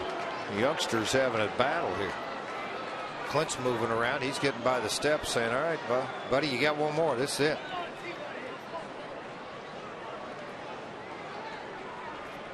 Now, if you're Seth Smith, it's got to be in the happy zone. It's got to be in the wheelhouse. All the pressure on that guy on the hill. Bases loaded, nowhere to put Smith. Here's the 3-1. Not close. Ball 4, and the Rockies take the lead. Crana has walked in the go-ahead run, and that ball had barely gotten in Domit's glove, and Clint Hurdle was on his way to the mound. As he should have been. He has come into this ball game and faced 4 batters, 3 walks and a base hit.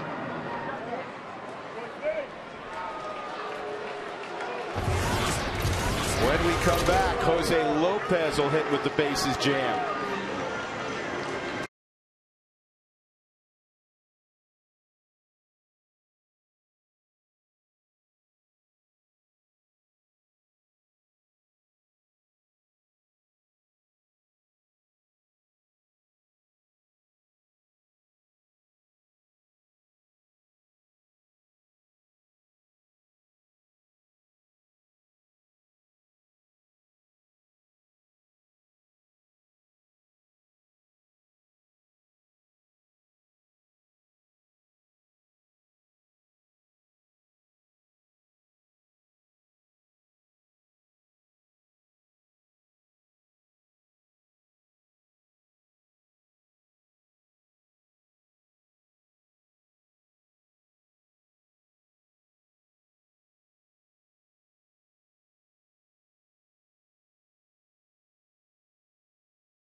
4 in the first inning against James McDonald. 9 came to bat. Jose Lopez hit a 3-run home run.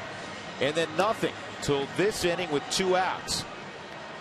The Pirates pecked away at Yoli Chacin, who battled control issues in the 2nd, 3rd, and 4th innings.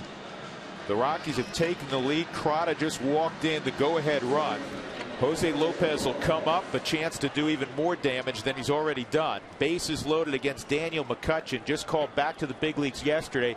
He faced 1 hitter last night. He struck out Jose Morales. George, he pitched backwards to Morales. Everything was soft. Change-up and a breaking ball. He has a very good change-up, but he also possesses a low-moving fastball in the strike zone.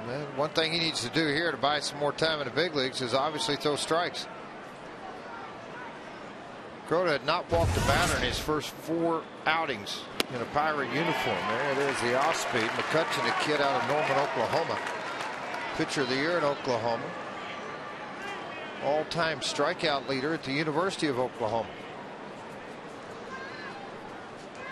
Giambi, pinch run for by Rogers. Rogers at 3rd. Tulowitzki and Smith on, and is fouled off. Well, now Lopez, he doesn't strike out much. We've explained that to you as you get to know him here in the first week or so of the season. He'll have to spread out and battle with 2 strikes, trying to get it in play. 6-5 Colorado.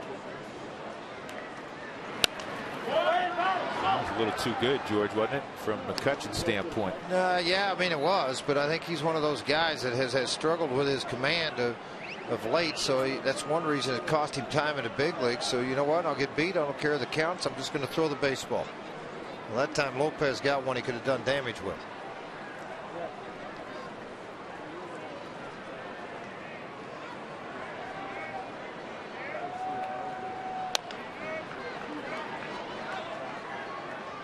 Paid for the whole bag, might as well use it, right? As well, right? Huh? Off-speed pitch again.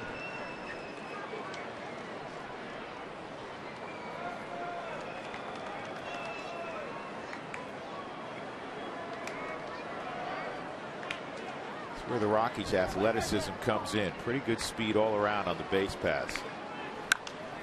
And this is popped up. Easy play for Cedeno. Rockies get 2 2-out runs. Giambi ties it with a base hit, and then Smith forces in a run by walking. 6-5 Colorado.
God bless America on a Sunday afternoon in Pittsburgh. Cooney Lexus look back. First inning, the Rockies already up 1-0, and Jose Lopez says, hey, let's add 3 more onto the scoreboard.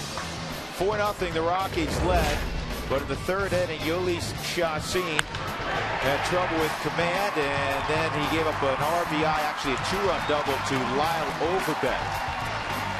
And that evened up the score at 4. Rockies trailed 5-4. 2 outs, and Jason Giambi comes through with an RBI single to tie it up. Dexter Fowler scoring the equalizer. And the Rockies would move ahead on a bases-loaded walk to Seth Smith. Ty Wigginton is now in the ball game, or excuse me, he's been in the ball game. Now moves from left field to first base. The Rockies want to stay away from Carlos Gonzalez today. He's been battling flu symptoms, similar to what Ian Stewart's gone through. So Spilborghs will come in left field. The outfield is Spilborghs, Fowler, and Smith. And the infield now, Wigginton, Herrera, Tulowitzki, and Lopez. And the Rockies in the 7th inning, +1, will hand the baseball to Felipe Paulino. I've been battling a little bit of a growing discomfort as he has thrown, and they wanted to stay away from him last night. They were able to do that. So here tonight he comes on in an afternoon game, pardon me. Comes on with the Rockies leading it 6-5 to pitch the bottom of the 7th. Matt Reynolds is throwing right behind him in the Rockies bullpen.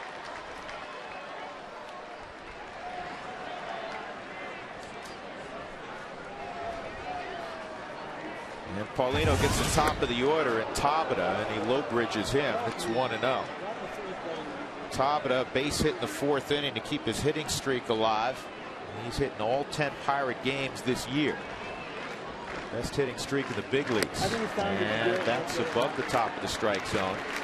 It is 2-0.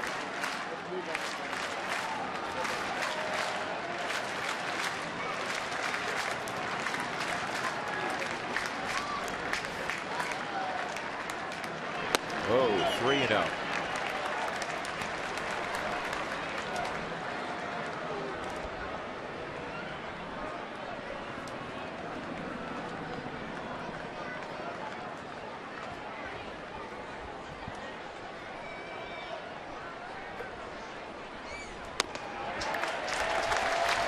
That's not exactly how you want to start. 4-pitch walk to Tabata. And now the tying run is on base. Neil Walker at the plate. Wells Fargo customers get your 2-for-1 Rockies tickets today by going to wellsfargo.com/Rockies. See a Wells Fargo banker for details. Wells Fargo, member FDIC.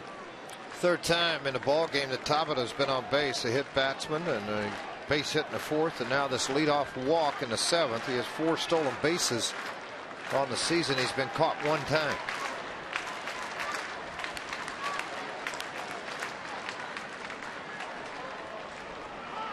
He's not going to pitch here. He's just holding the baseball.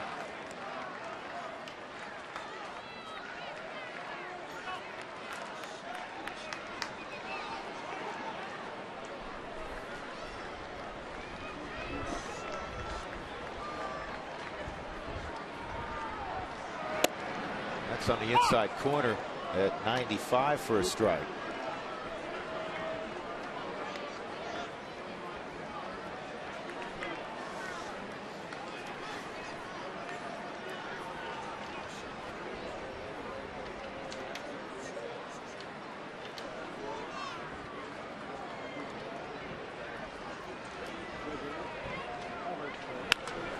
This is popped up. This is playable in foul ground. Lopez will make the catch.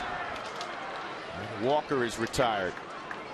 Well, one of the favorite days at the ballpark, Dollar Hot Dog Day, is happening on April the 19th. The first 10,000 receive a Hebrew National Dollar Hot Dog coupon. So buy tickets for that ball game when the Giants are in town.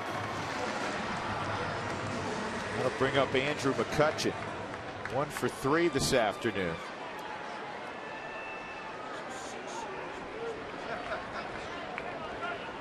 That increase the likelihood that Taba tries to go, George. Well, just looking at things are setting up out on the infield. You got a guy at the plate that's a pretty good pull hitter. And more times than not, he's going to go to the opposite side of it or pull the ball in the infield. You're playing him that way. Johnny Herrera is very tight to the bag. I was talking about McCutchen when he's at the plate. All seven hits to the left side. Look out. Nice snap throw over. Just make sure it's accurate. So I don't think they'll hit and run, but I do think that Clint will try to move the runner at some point in this inning to try to tie the score in the seventh.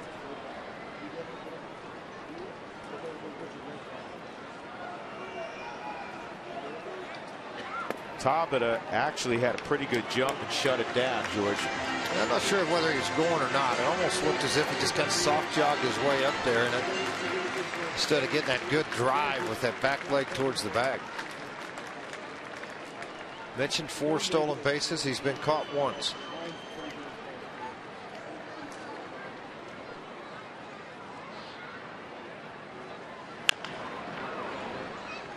Count swings in favor of Felipe Paulino.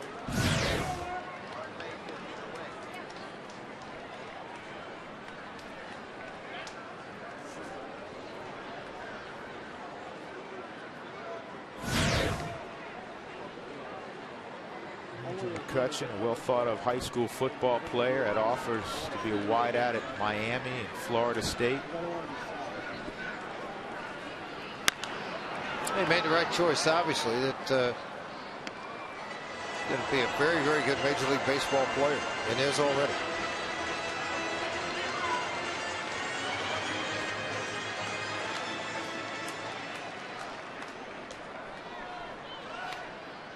The Mets and Washington are now tied at 3 in the 8th.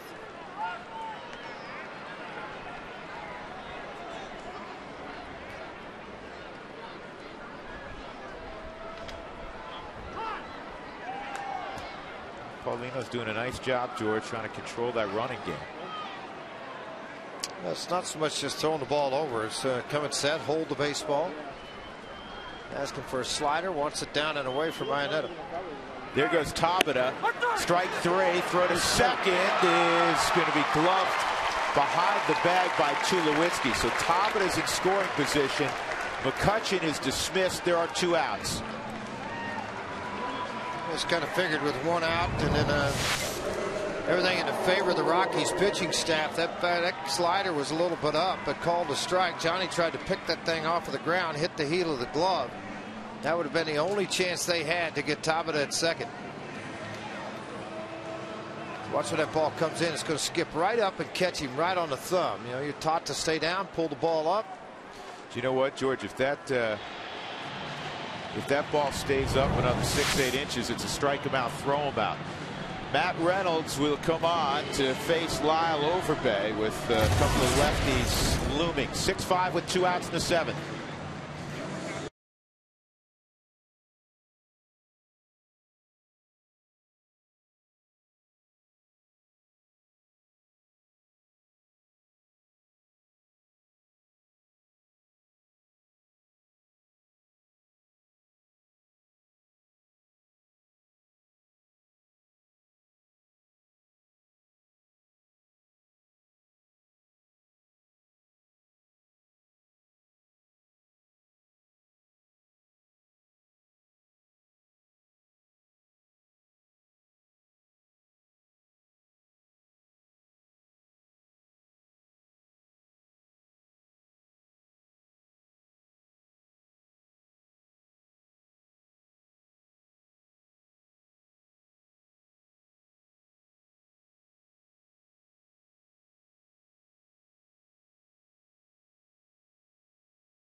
It is 6-5 Colorado. Chacin's on the plus side despite not pitching very well.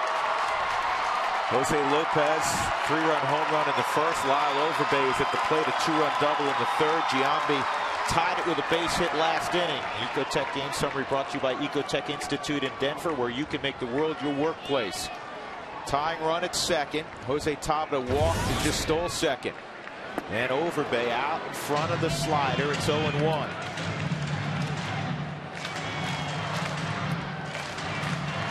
These two have not matched up, even though Matt Reynolds has worked in 2 of the first 3 ball games in this series.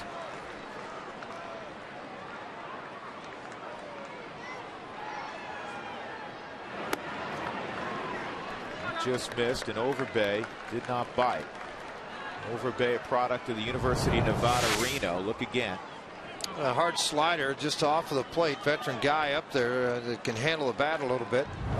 Took the pitch. In his eyes, hey, I'm not going to hit it and do anything with it, so I'll just take it and hope it runs out of the zone. It did.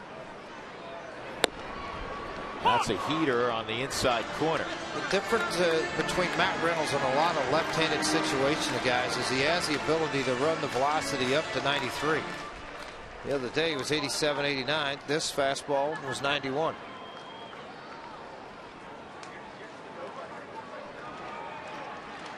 One and 2 on Overbay.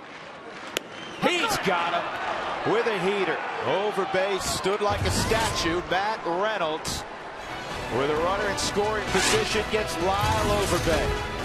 6-5 Rockies. We're off to the 8th.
Top of 8, Drew Goodman, George Frazier, Alana Rizzo on a sun splash day in Pittsburgh.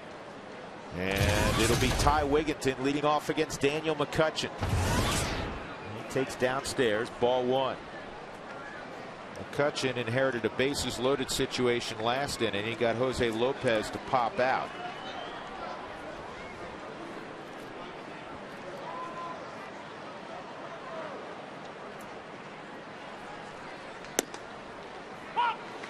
Wigginton, Iannetta, and Spilborg's the first 3.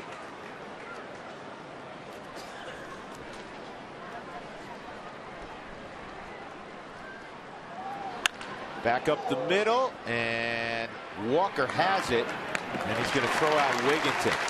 I don't know if that hit the rubber, George, the mound, or got a piece of McCutchen that slowed it up. Yeah, it hit a little bit of something to slow it down because it was tattooed off the bat right back up the middle. Wigginton looking at the big board here at PNC to see what happened. Not sure. Don't think it hit anything other than dirt. Maybe caught the rubber a little bit to slow it down, but with everybody pinching up the middle, it allowed Walker to have an opportunity to make a play on this thing. Popped straight up into the air after it passed over the pitcher's rubber.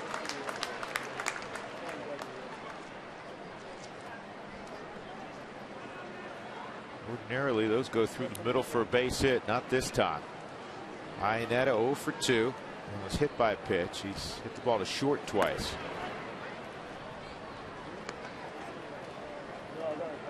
Rockies trying to take a road series right out of the gate in 2011.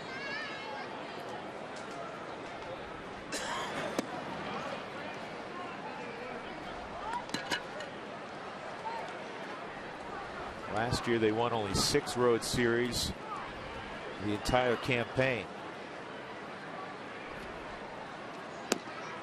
That misses. It's 3-1.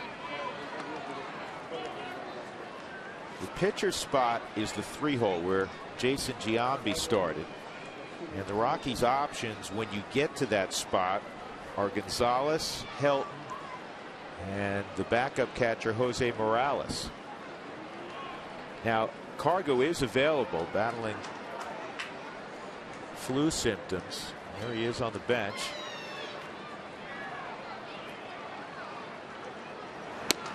Ball 4, and Helton is available. Helton took batting practice on the field today, George, and he said he's feeling much better. The back spasms have subsided.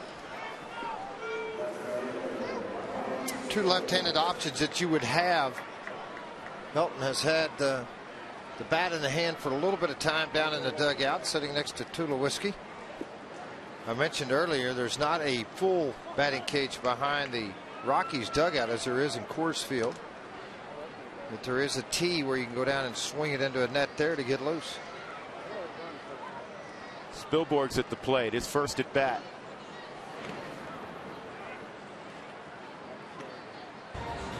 Here's Todd during batting practice earlier this morning. And you could tell how he was swinging, that the bat was feeling better. Didn't look like it on that particular swing, but we watched the entire thing. Swung on and missed.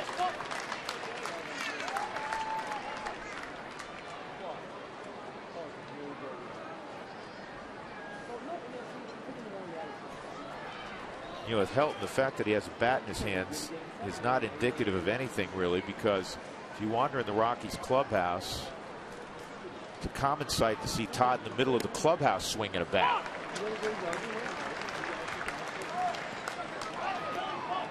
You just hope you're not in his path. 2-strike count on Spilborghs. He came out of the womb swinging a bat.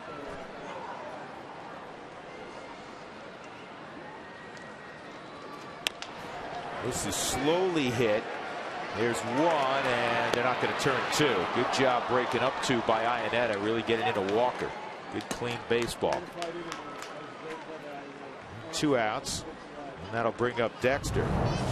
Well, it's all about trying to disrupt the throw, and that's exactly what Iannetta did. He didn't do anything wrong, and then after he even jumped up into him a little bit, he grabbed a hold of Walker to help him with his fall going down as he came over the top of him. It's just clean baseball. There's been so much talk about this slide going into second since Nick Swisher took out the second baseman of the Minnesota Twins the other day. Yeah, the young kid who broke his leg. Ball's fouled off. Dexter has a couple of hits. Minnesota said afterward it was a clean play. When you watch major league infielders, middle infielders work, even in practice, when they're turning 2, they'll get their spikes out of the ground, so it becomes habit. It's a little jump as they turn 2 around the bag, so you don't get a leg pinned. 1-1.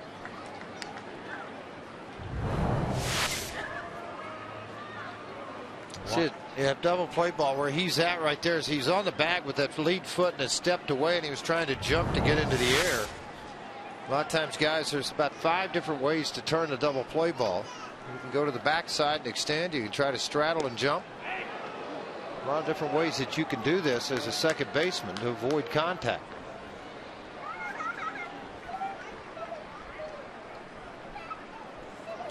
Get to a 2-strike count with Fowler, you may see Spilborghs take off. It's 1-1 right now with 2 outs. 6-5 Colorado in the 8th. They got it. I don't think it'll matter at this point. Nope. Ryan Spilborn's picked off first base. We'll go to the bottom of the 8th. The Rockies leading by a run.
Excel Energy Save of the Game brought to you by Excel Energy. Find all the ways you can save energy around your home at responsiblebynature.com. Matt Reynolds with the tying run at second. Kind of crossed up, I believe, the thinking of Lyle Overbay. Good call by Chris Iannetta. They went heater, not slider, back-to-back pitches, and he froze him. Reynolds stays on in the 8th inning to face Alvarez. Doman, a switch hitter's on deck, and then Garrett Jones, another left-handed bat, would follow. You'd assume they'd go to Matt Diaz at that point. Rafael Betancourt, normal 8th inning man, not available today because of his workload the last couple of days. He's not, and that's exactly why you stay where you are. I mean, Matt Reynolds has pitched very well. The Rockies' first baseman, Wigginton, and shortstop, Tulowitzki. This half inning had kind of overcast skies, and then now you got a bright sunlight, so they went to the dugout to get the sunglasses and get set for this inning on anything hit up in the air. Matt Reynolds has seen Pedro Alvarez a couple times in this series and confounded him.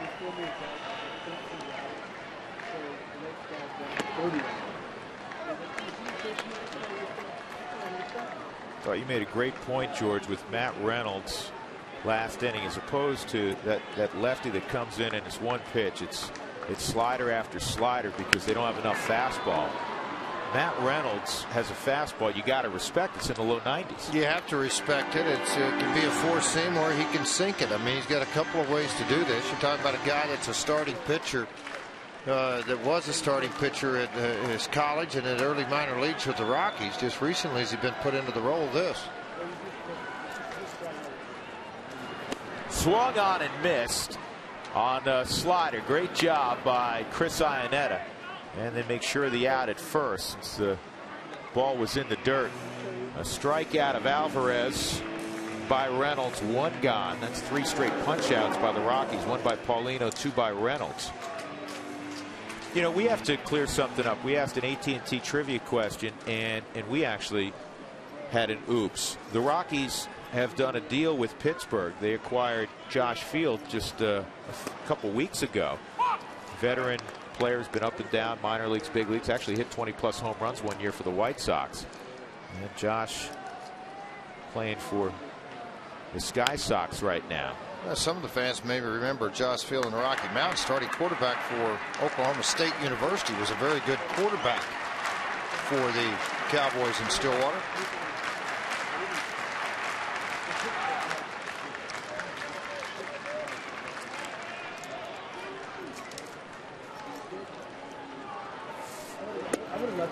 Domine, switch hitter, is going to come up now, and he's going to face Reynolds after the strikeout with Pedro Alvarez. Domine a lot more power from the left side than it does the right side. And this is an easy play for Herrera or Tulowitzki. As long as it's caught and there's not a collision, 2 outs.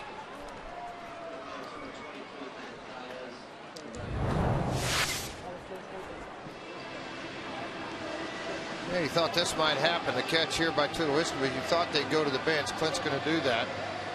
Jones will take a seat, and Diaz will come in and pinch hit for him. He's given him good at-bats throughout this series. Well, their pinch hitters have been pretty good in this series, 4 for 6 so far.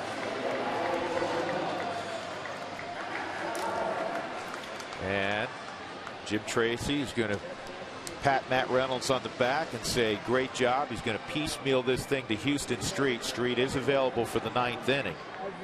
And he's going to go back to the guy who got the save last night, Matt Lindstrom, to face Diaz with another righty on deck just in case. 6-5 Rockies, 2 outs in the 8th.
Copyrighted by the Colorado Rockies. Please don't record and distribute it. Slider, ball 1.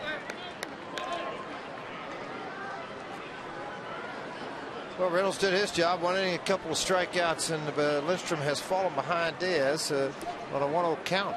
Diaz last night with a base hit. 2-0. Matt Belisle.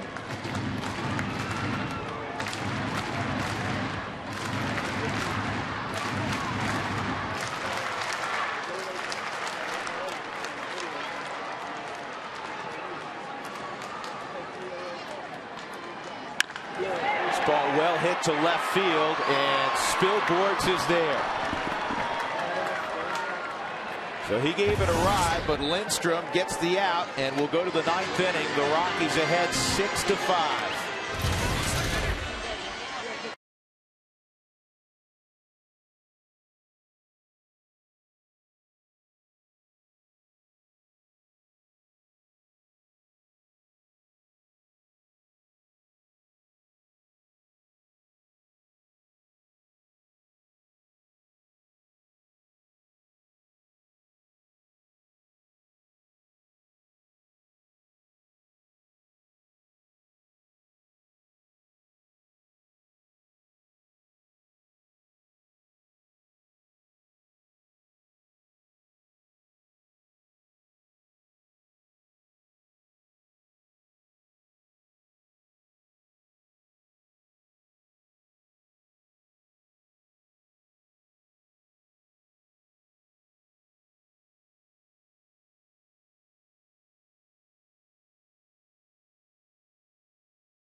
Top of 9.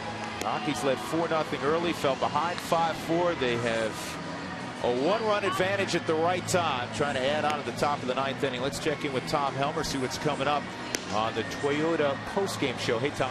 Drew, we're going to talk about J-Lo, Jose Lopez with a 3-run homer in the first inning. We'll also talk about the bullpen trying to bring this one home. They've been pitching shutout baseball since they came into the ball game. And Tom Runnels, the bench coach, will join us to give us some insight into this ball game. It's all coming up, Drew, on the Toyota postgame show. All right, Tom, we'll look forward to that. Joel Hanrahan, who's the closer for Pittsburgh, is going to throw this 9th inning with the off day tomorrow and the fact that he didn't work last night.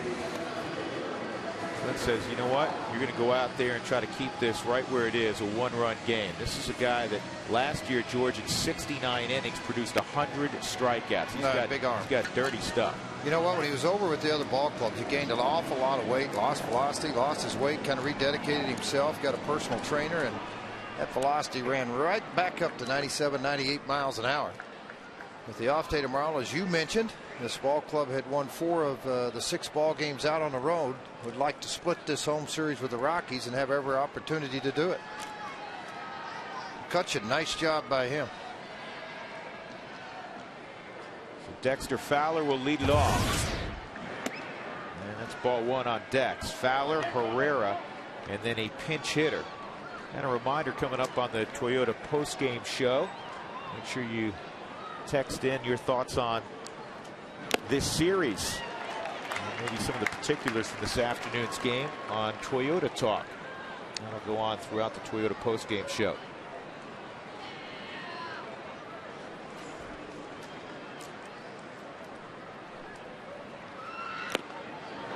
One and two.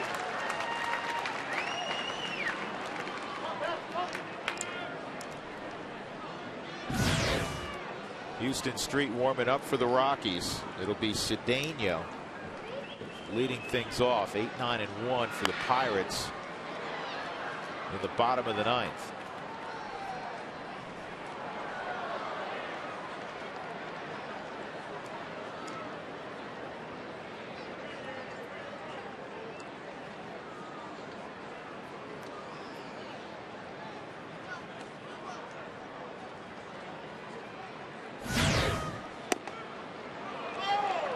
Close. 2-2. See the number 5. That was the pitch that may have gotten the inside corner. That's a fastball, George. It's got a lot of giddy up on it. Whole bunch of giddy up. Here it is. If you want to hit it, you can have it. That's one thing that Hanrahan does have in that hip pocket, and it's quick. Put it in a great location on the outer half of the plate. Well, this has been a big thorn in the Pirates' side this entire series. Johnny Herrera on base 3 times again today. Scored 2 runs in the ball game. And he pulls a drag bunt, and it's a base hit. What a beautiful play.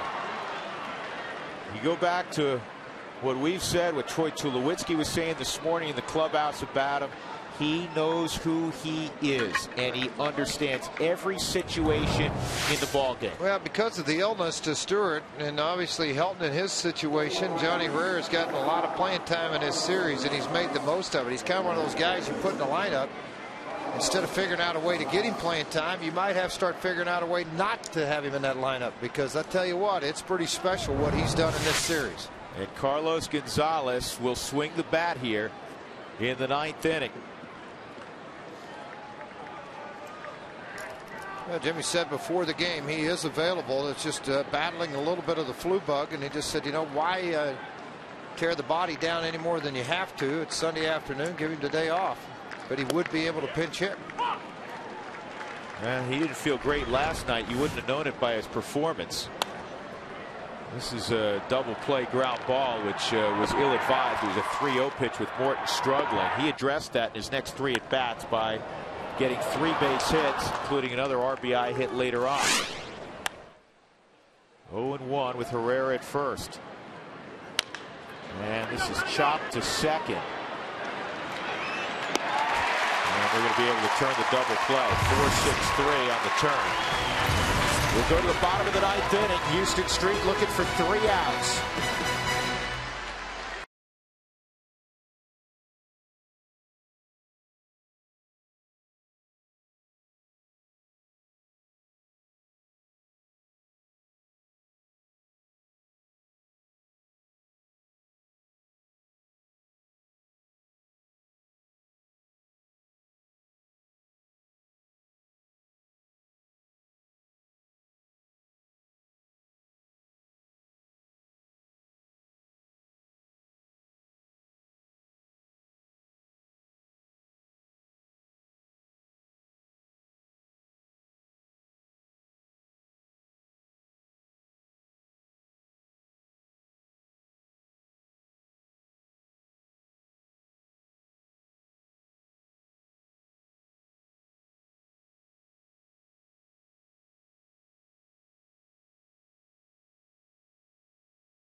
Sports is brought to you by StubHub. Fans, next time you want to catch a Rockies game, head to StubHub, where you'll find a great selection of seats for every game.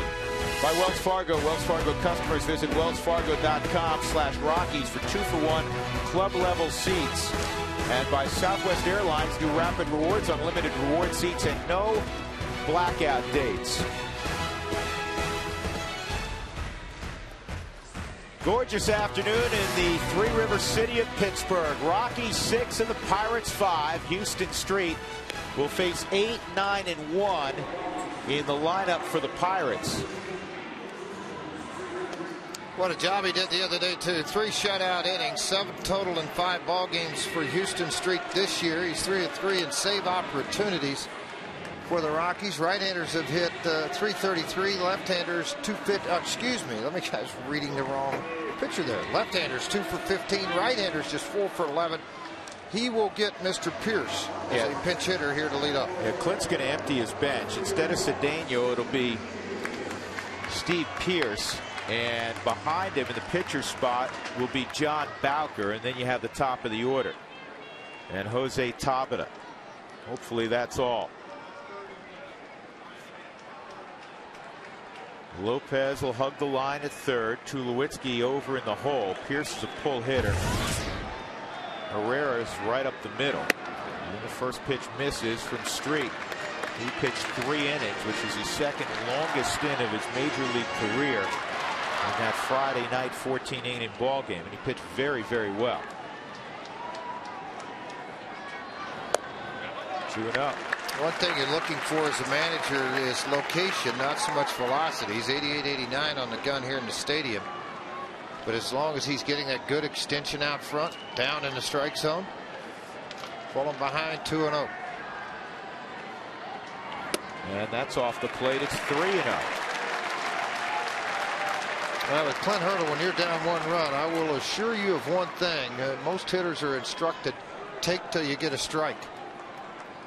That's one of his big fundamental philosophies as a hitting coach and as a manager.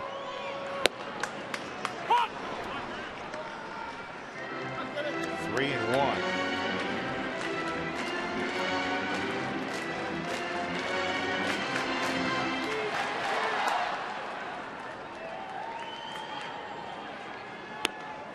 Three and 2. That's one thing that he does a very good job of, meaning Houston Street is wearing out the outside corner of the plate. We're looking for fastballs in this area that he can drive out of the ballpark, and Houston's been able to paint away from him. You see the pattern there. Get that leadoff man. Here's the 3-2. Strike 3 on the corner. It's got Pierce hopping mad. Street comes all the way back. You got power and you get set up there to pinch hit. The last thing you want to do is walk away holding the bat on your shoulder. Iannetta just goes outside the knee a little bit. Pierce not happy with Eric Cooper. Neither is Clint Hurdle with the performance of Pierce. Here's Bowker. Strike one on Bowker.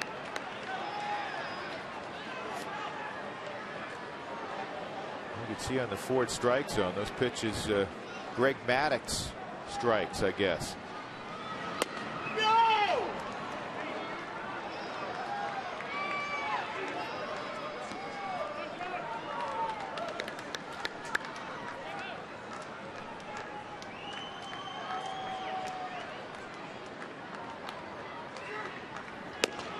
That's a strike.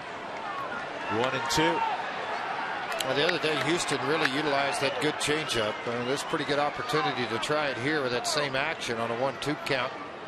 Just keep it down to the left-handed hitter. And keep it away. That's where Iannetta sets up. It is the changeup. See you later. 2 punch-outs. Pirates down to their last out.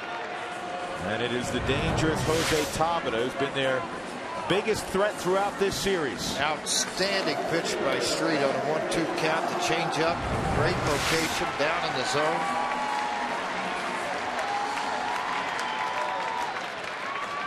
Tabata is 1 for 2. Single in the 4th. He has a 10-game hitting streak. He was hit by a pitch in the 3rd, and he walked in the 7th. And he takes strike one. After a 3-0 count, folks, this guy has done nothing but pound the strike zone. Just one more ball after that has not found the strike zone. 4 balls, 7 strikes, 2 strikeouts in the inning so far for Street. Ground ball to short. This should do it. Tulowitzki charges. Ball game. Rockies take 3 of 4 in Pittsburgh. They win it 6-5, and they had to come from behind to do it. Great start to this first road trip of 2011. And the Rockies win a 1-run affair away from home. That was a problem in 2010. Jim Tracy comes back to a place he managed for a couple of years, and he takes 3 of 4 from Clint Hurdle's Pirates. Great 9th inning for Houston Street as he picks up his 4th save in as many opportunities. Today's delivery of the game brought to you by Jimmy John's, America's favorite sandwich delivery guys. And one of the Rockies' favorite delivery guys is Jason Giambi. He had a big series, and he drives in the equalizer. Being Dexter Fowler, the Rockies would get the go-ahead run on a bases-loaded walk by that man, Seth Smith. Rockies win it 6-5. Stick around for the Toyota postgame show. It's up next from Pittsburgh.